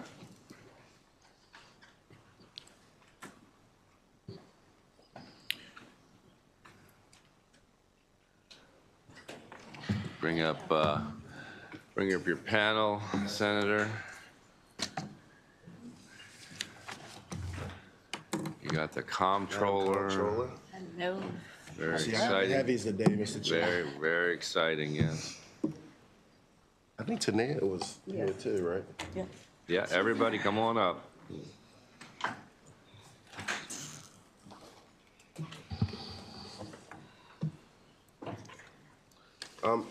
Mr. Chair, once again, Corey McCray in reference to Senate Bill 295. And I just wanted to be clear that this has been a very special one to be able to work on from that standpoint. I'm fortunate enough to meet Dr. Johnson, advocate in this space in reference to just justice reform.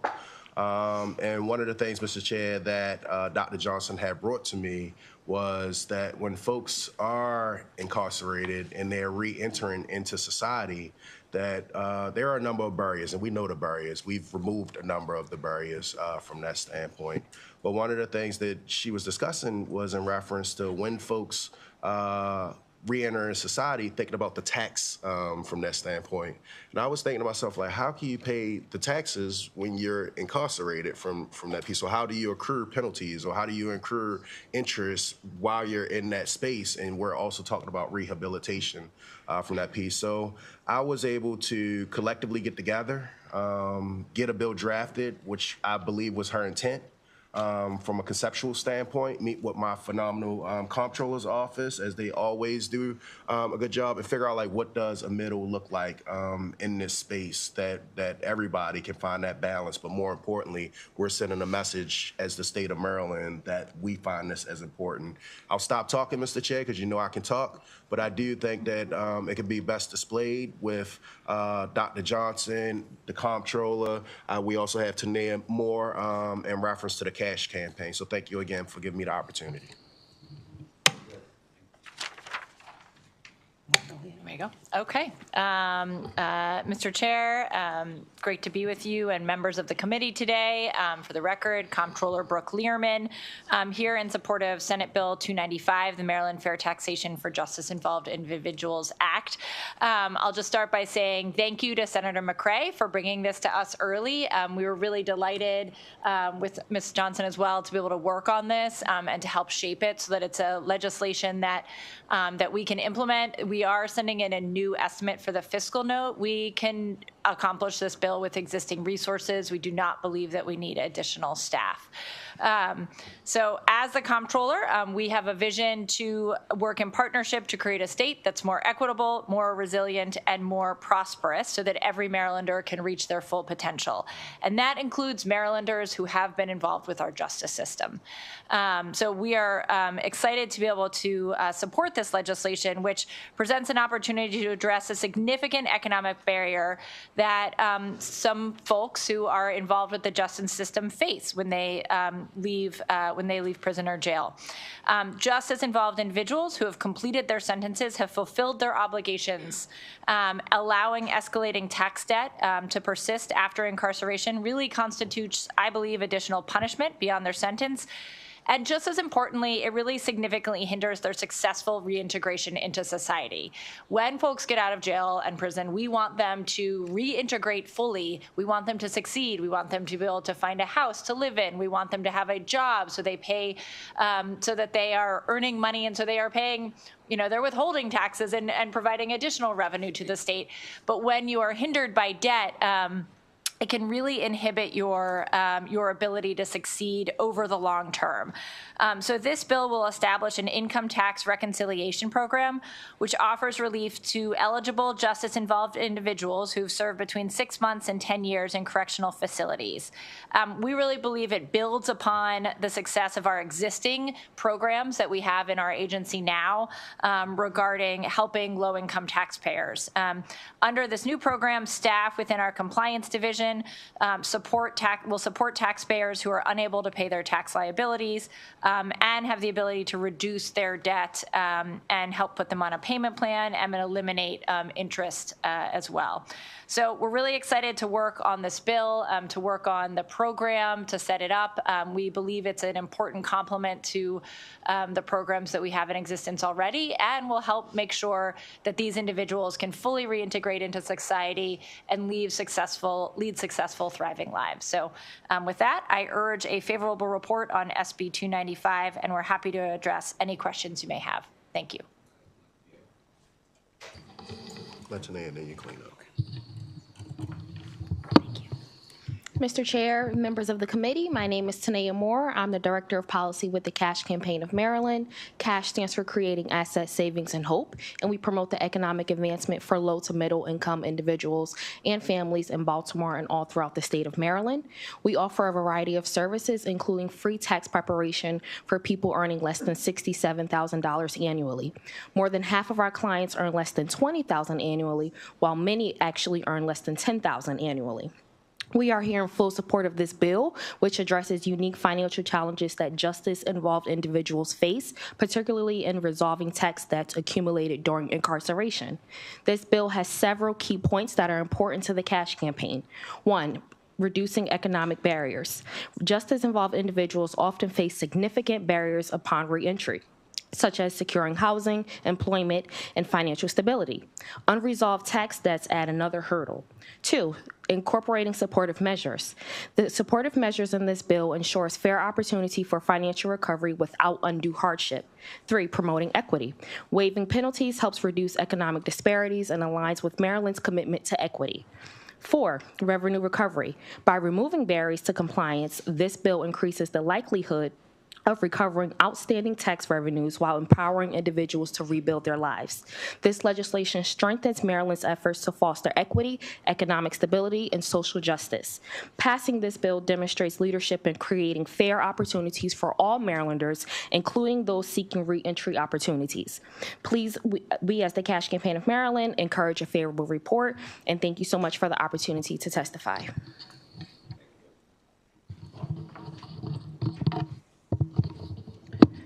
Hello, everyone. I am Dr. Carmen Johnson. I'm the founder of Helping Ourselves to Transform. I am also a 30-year business owner in the state of Maryland. I am impacted. I spent 3 years at a prison camp.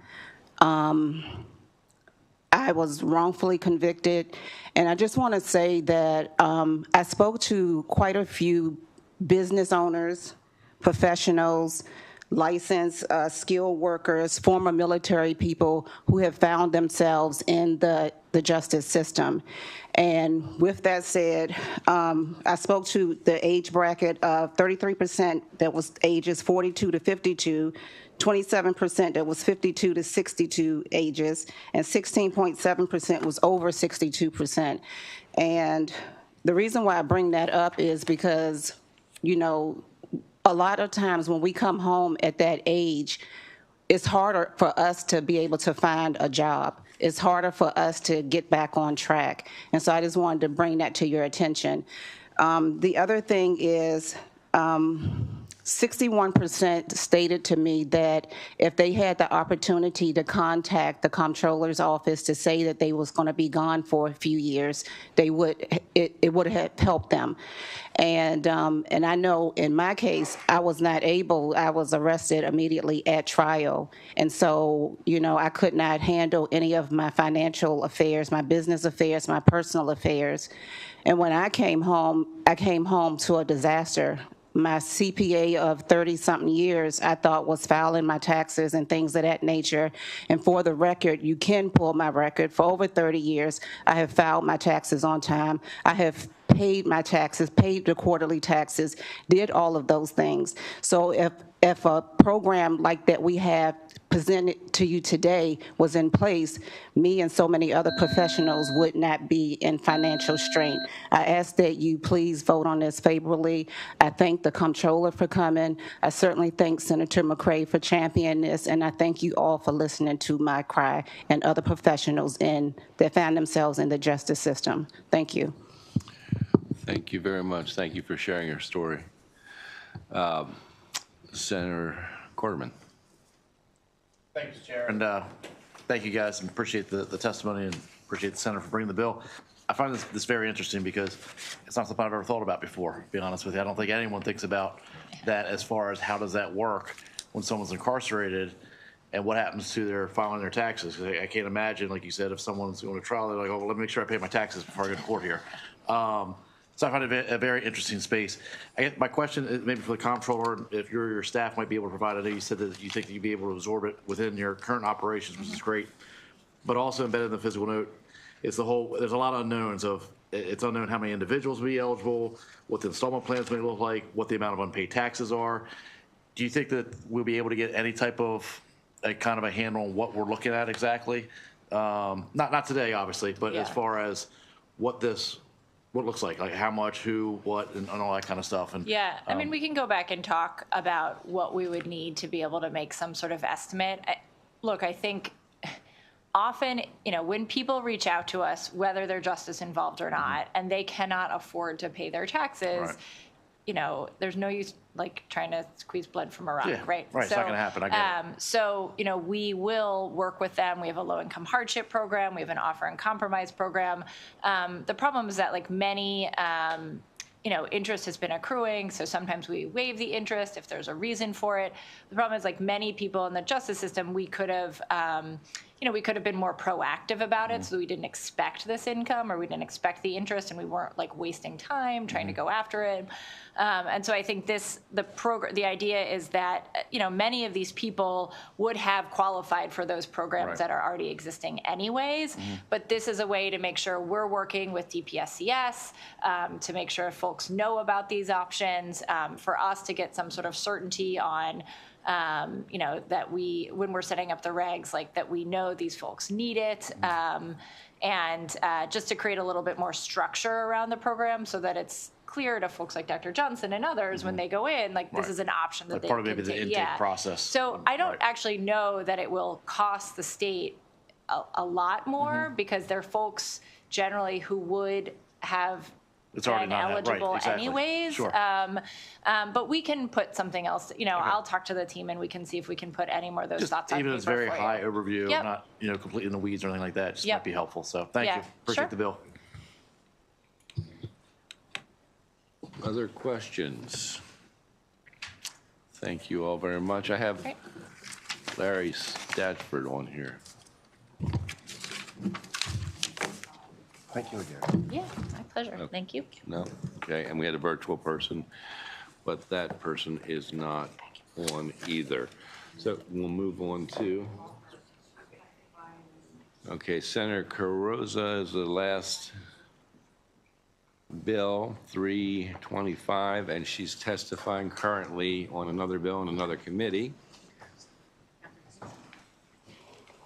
So why don't we just take a few minutes. Remember, we're going to be going to procurement after this, right here. But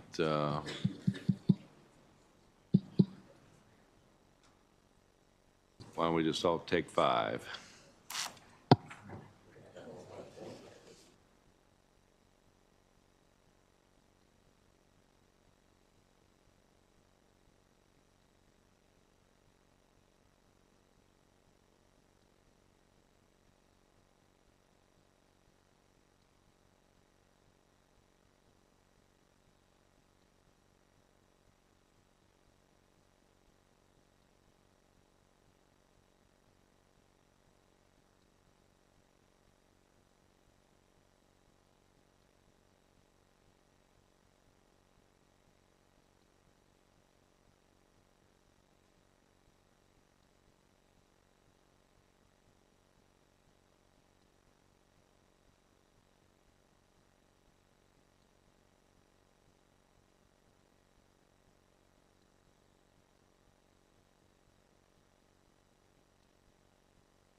Okay. Senator Carrozza, 325.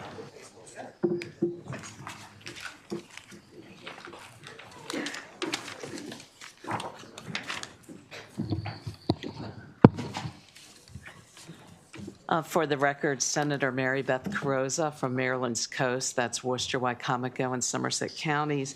And Mr. Chair and members of the esteemed Senate Budget and Taxation Committee, I am very pleased to be here today and to present Senate Bill 325, which would extend the sunset of the registered apprenticeship tax credit until June 30th of 2031 and repeal the current 50% prevailing wage requirement to earn the state apprenticeship tax credit. And I want to thank my fellow members of the Apprenticeship 2030 Commission, Vice Chair Jim Rosapep, who has been a leader in supporting career education and supporting workforce development in Maryland, Senate Pro Tem Malcolm Augustine, who's also a member of the commission, and also thank Senators Bailey, Quarterman, Jennings, and Salling, members of this committee, for co-sponsoring the legislation. Like many of you, I constantly hear from Maryland employers about the shortage of skilled and trained employees in high-demand occupations and the need to provide affordable training for career pathways for young people. The Apprenticeship 2030 Commission was established by the Maryland General Assembly in 2023 specifically to make recommendations to grow registered apprenticeships to meet the urgent needs of employers and to provide a pathway to our students and others for well-paying careers. Senate Bill 325 is one of the recommendations in the Apprenticeship 2030's Commission final report. It would extend the current Maryland apprenticeship tax credit through fiscal 2030 and would remove the minimum starting wage of 50% of the state set prevailing wage, returning it back to the original apprenticeship tax credit of 2017, which was sponsored by Senator Rosapep. As a member of the Apprenticeship 2030 Commission, I have found our work on making these recommendations to be a highlight of my public service, and I'm turning to Chair Hsu, who's been instrumental in leading and chairing the commission.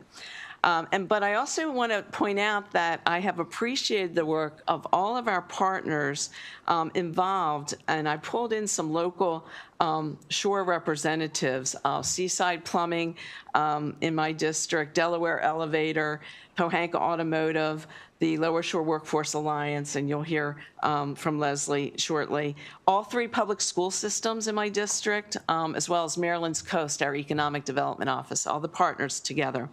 The need for Senate Bill 325 to adjust the current Maryland apprenticeship tax credit was brought to my attention by one of my constituents, Lauren Martin. She's a CPA and vice president of Seaside Plumbing. And she could not be here in person because of the passing of her grandmother. And during an apprenticeship and career forum in Somerset County back in September of 2023, Ms. Martin brought this challenge to my attention. And this is a small business. Seaside Plumbing is a family-owned small business, started as a one-man operation, now has 75 employees, including what they call the girls, which this is the business has really grown. And she brought this to my attention that she was their business was unable to access this apprenticeship tax credit, which seems to be the very type of businesses that you would want to be able to access it, given the investment that she put in their own training program at Seaside Plumbing. Since then, members of the commission actually toured Seaside Apprenticeship Training Facility this past August, and this is when the challenge was brought directly to the commission members and has been and brought to our attention for action. I will point you to Ms. Martin's written testimony, because as she really regrets that she couldn't be here, but she really her quote in there basically said that the change in the 2020 law made it nearly impossible for small businesses like Seaside to, particularly because they operate residential plumbing on the Eastern Shore, to participate and to benefit from this credit. We have spent a lot of time on this commission, and Mr. Chair will go into some detail of talking about the need for workable incentives for employers if we are going to increase the number of registered apprenticeships in the state of Maryland. The state apprenticeship tax credit incentive employers use they're in use, but the 2020 change has dramatically reduced the number of employers that can benefit from the tax credit, which is why we're advocating to return it to the original. I'd like to point out that Senate Bill 25 is supported by the Apprenticeship 2030 Commission, by the Maryland Workforce Association, the Lower Shore Workforce Alliance, the Worcester County Public Schools and the other school systems on the shore, the Independent Electrical Contractors, Associated Builders and Contractors, Baltimore, D.C. Building Trades, and many of our local economic offices. Mr. Chair and members, really been excited about our work together to increase the number of apprenticeships, but it's clear that the employers need incentives to do so. So I ask for favorable and swift approval of Senate Bill 325. Thank you very much.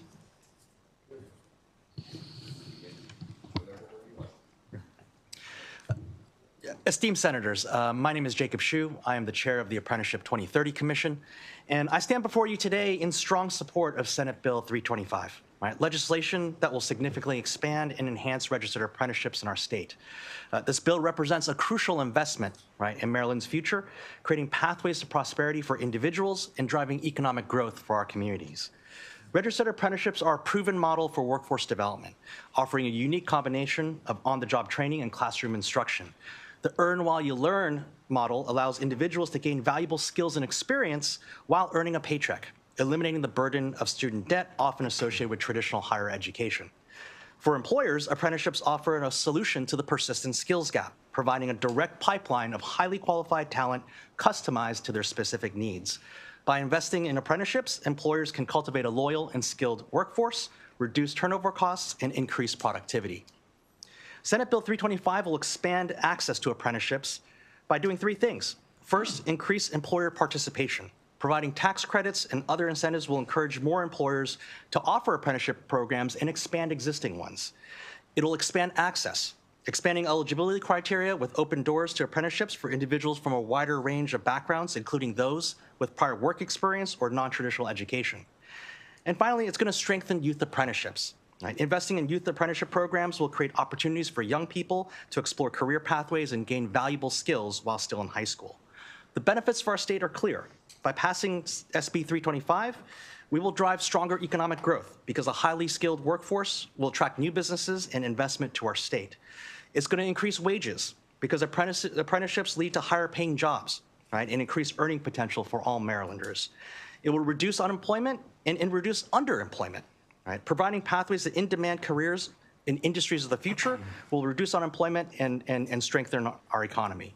Finally, it will create more equitable outcomes, enabling people from all backgrounds, promoting social mobility, and removing economic barriers to success. Thank you. Thank you. Before we get started, just a quick announcement. I noticed there's some senators in here, which I presume are here for the procurement subcommittee. After this bill, which will be the last on our regularly scheduled hearings, we're going to take about a 15-minute break, so you might want to adjust your time.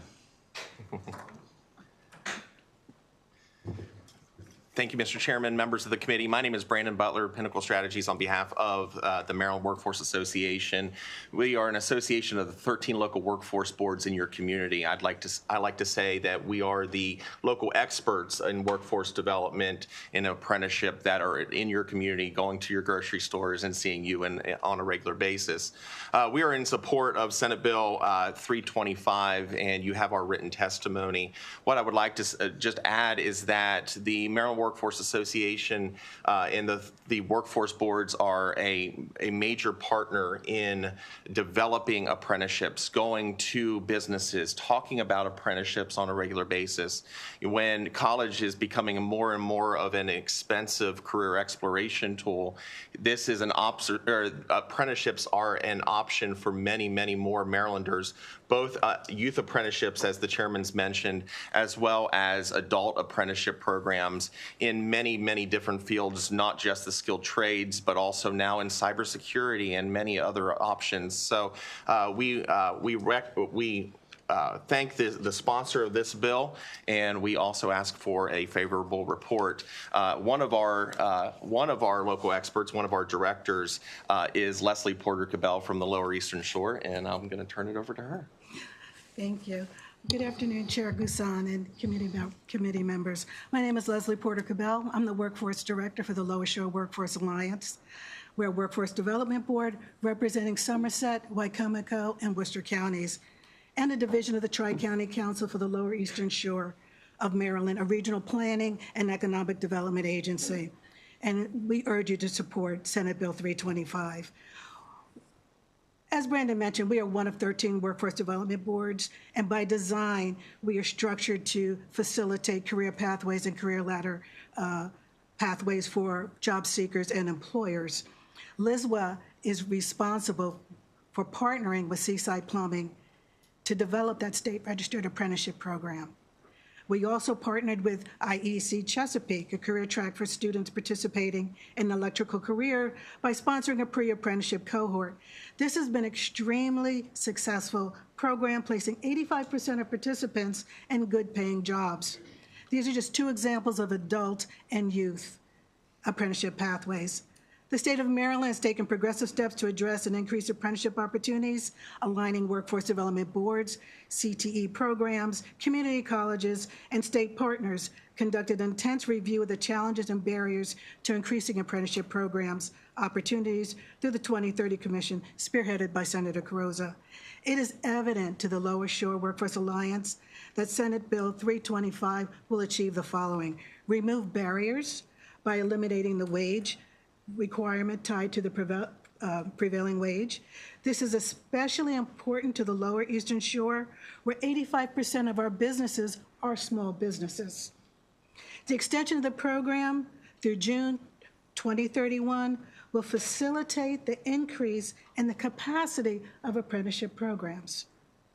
The Youth Apprenticeship Initiative will promote career pathways for young adults and actualize growth in apprenticeship opportunities. Please, we urge you to support Bill 325 for the growth and positive impact for apprenticeship opportunities and economic growth for the state of Maryland. Thank you.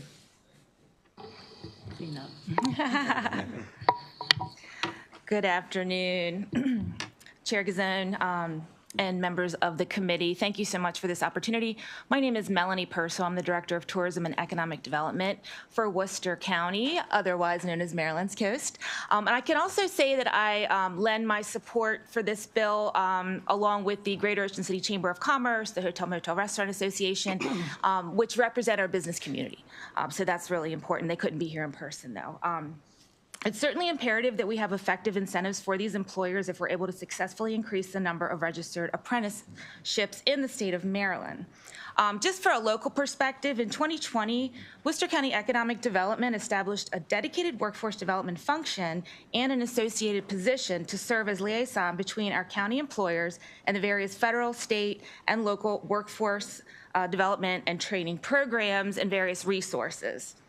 This initiative also fosters productive collaborations with higher education institutions, UMES, Warwick, Salisbury University, and more importantly, the Worcester Technical High School. We've also implemented a local program with our CTE called STAT, and again, that's immersing students into camps for career exploration. Again, this is showing our relationship that we have with the Career Technology Education, the Board of Education, as well as our employers. Through these relationships, it's very evident that there's a dire need to expand our workforce pipeline and to meet the demand for skilled workers at all levels.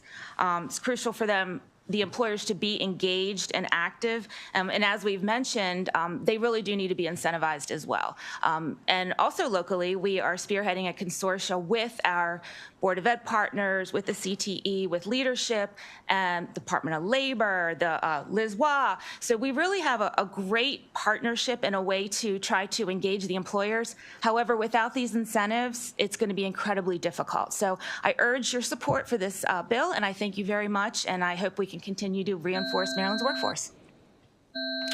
Thank you very much. Questions for the panel? Okay. Thank you all very much. I know that there are more, I don't know if it was also part of your panel, there are more favorables. If they want to step up and, oh wait, we do have one question. Two. Thank you, Mr. Chair. Could you just clarify if the apprentices that you're referencing, will they be working on prevailing wage jobs? No, they will not.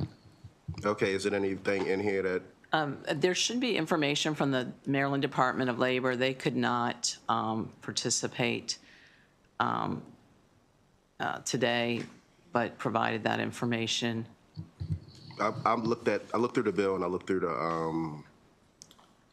through the fiscal note also, and there's a number of folks that did sign up for unfavorable. That's why I wanted to give you the opportunity to speak to that piece of it. But I'll work with you offline in reference to that piece. So I have conversations with you offline, but wanted to give you the opportunity. Thank you. Senator Jackson? Okay. Okay, thank you very much. And again, if there are people who are also favorable, want to step up, this is the time. Good afternoon, Chair, Mr. Chair, members of the committee. Kevin O'Keefe here on behalf of Independent Electrical Contractors Chesapeake. We currently have about 1,000 registered apprentices in our program, and we support legislation which will extend this tax credit to 2031 and creates more flexibility for employers to utilize the tax credit. Thank you.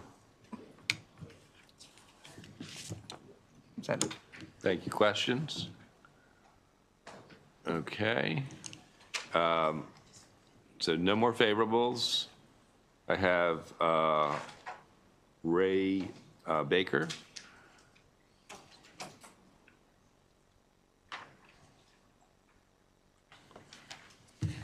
And then we have one person virtual. Good afternoon, Chair and committee members. My name is Ray Baker. I serve as the Maryland Director of the Baltimore, D.C. Building Trades. My apologies to Senator Carrazzo for the interpretation that the Baltimore, D.C. Building Trades is in support of this bill. We and our 28 affiliates representing more than 30,000 construction workers oppose this bill as it is introduced. We are concerned that the bill undermines labor standards and it undermines the original intent of the apprenticeship tax credit. Although SB 325 does indeed extend the 2031 income tax credit for taxpayers who employ apprentices from the registered apprenticeship training programs, in our opinion, there are two specific among the several harmful provisions for the bill.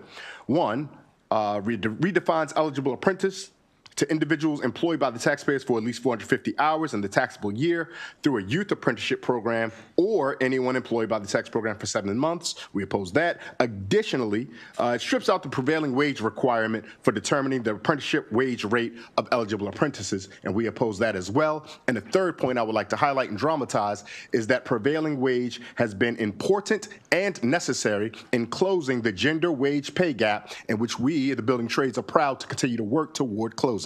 And so with that, we hope that you all will vote unfavorable, give an unfavorable report to Senate Bill 325. Thank you. Questions for the witness? Okay, now we have a virtual witness. Hello. Hi, Can you good hear us? afternoon. Hey, how are you, Roxy? I'm doing well. Thank you, Chairman Gazoon, Vice Chair Rosapet, and members of the Budget and Taxation Committee. For the record, my name is Roxy Mejia. I am here as a member and on behalf of the International Union of Painters and Allied Trades, District Council 51. And we cover Maryland, Virginia, and the District of Columbia. We represent over 1,500 construction workers in the Finishing Trades Institute. I am here to testify in opposition to SB 325 as introduced. As my brother Ray just mentioned, this bill undermines the labor standards of its original intent. We do understand that it extends the 2025, the income tax credit for taxpayers who employ apprentices for registered apprenticeship training programs. However, as he mentioned, there's some very harmful provisions. For me, the most concerning issue is that it does strip prevailing wage for determining the apprenticeship wage rate of eligible apprentices. I'm speaking for women in construction industry. Having prevailing wage is an important guardrail to eliminate wage discrimination. Without prevailing wage, a gender wage gap does exist for women in the construction industry. It happens every day. as workers experience, people that look like me, brown and women in the industry. Without prevailing wage or enforcement of it, we are subjected to exploitation. So we look to our legislators in Maryland that they should be at the forefront of preventing employers from offering women and people of color less, like me, less wages and less benefits. For that reason, we, the plaintiffs and electors, oppose 325 and ask for an unfavorable report as it is written right now. I thank you for your time. Thank you. Questions for the witness? Okay. Thank you both very much. That concludes the hearing on that bill and concludes the general hearing that we have this morning. We are going to start the procurement subcommittee at 10 a.m.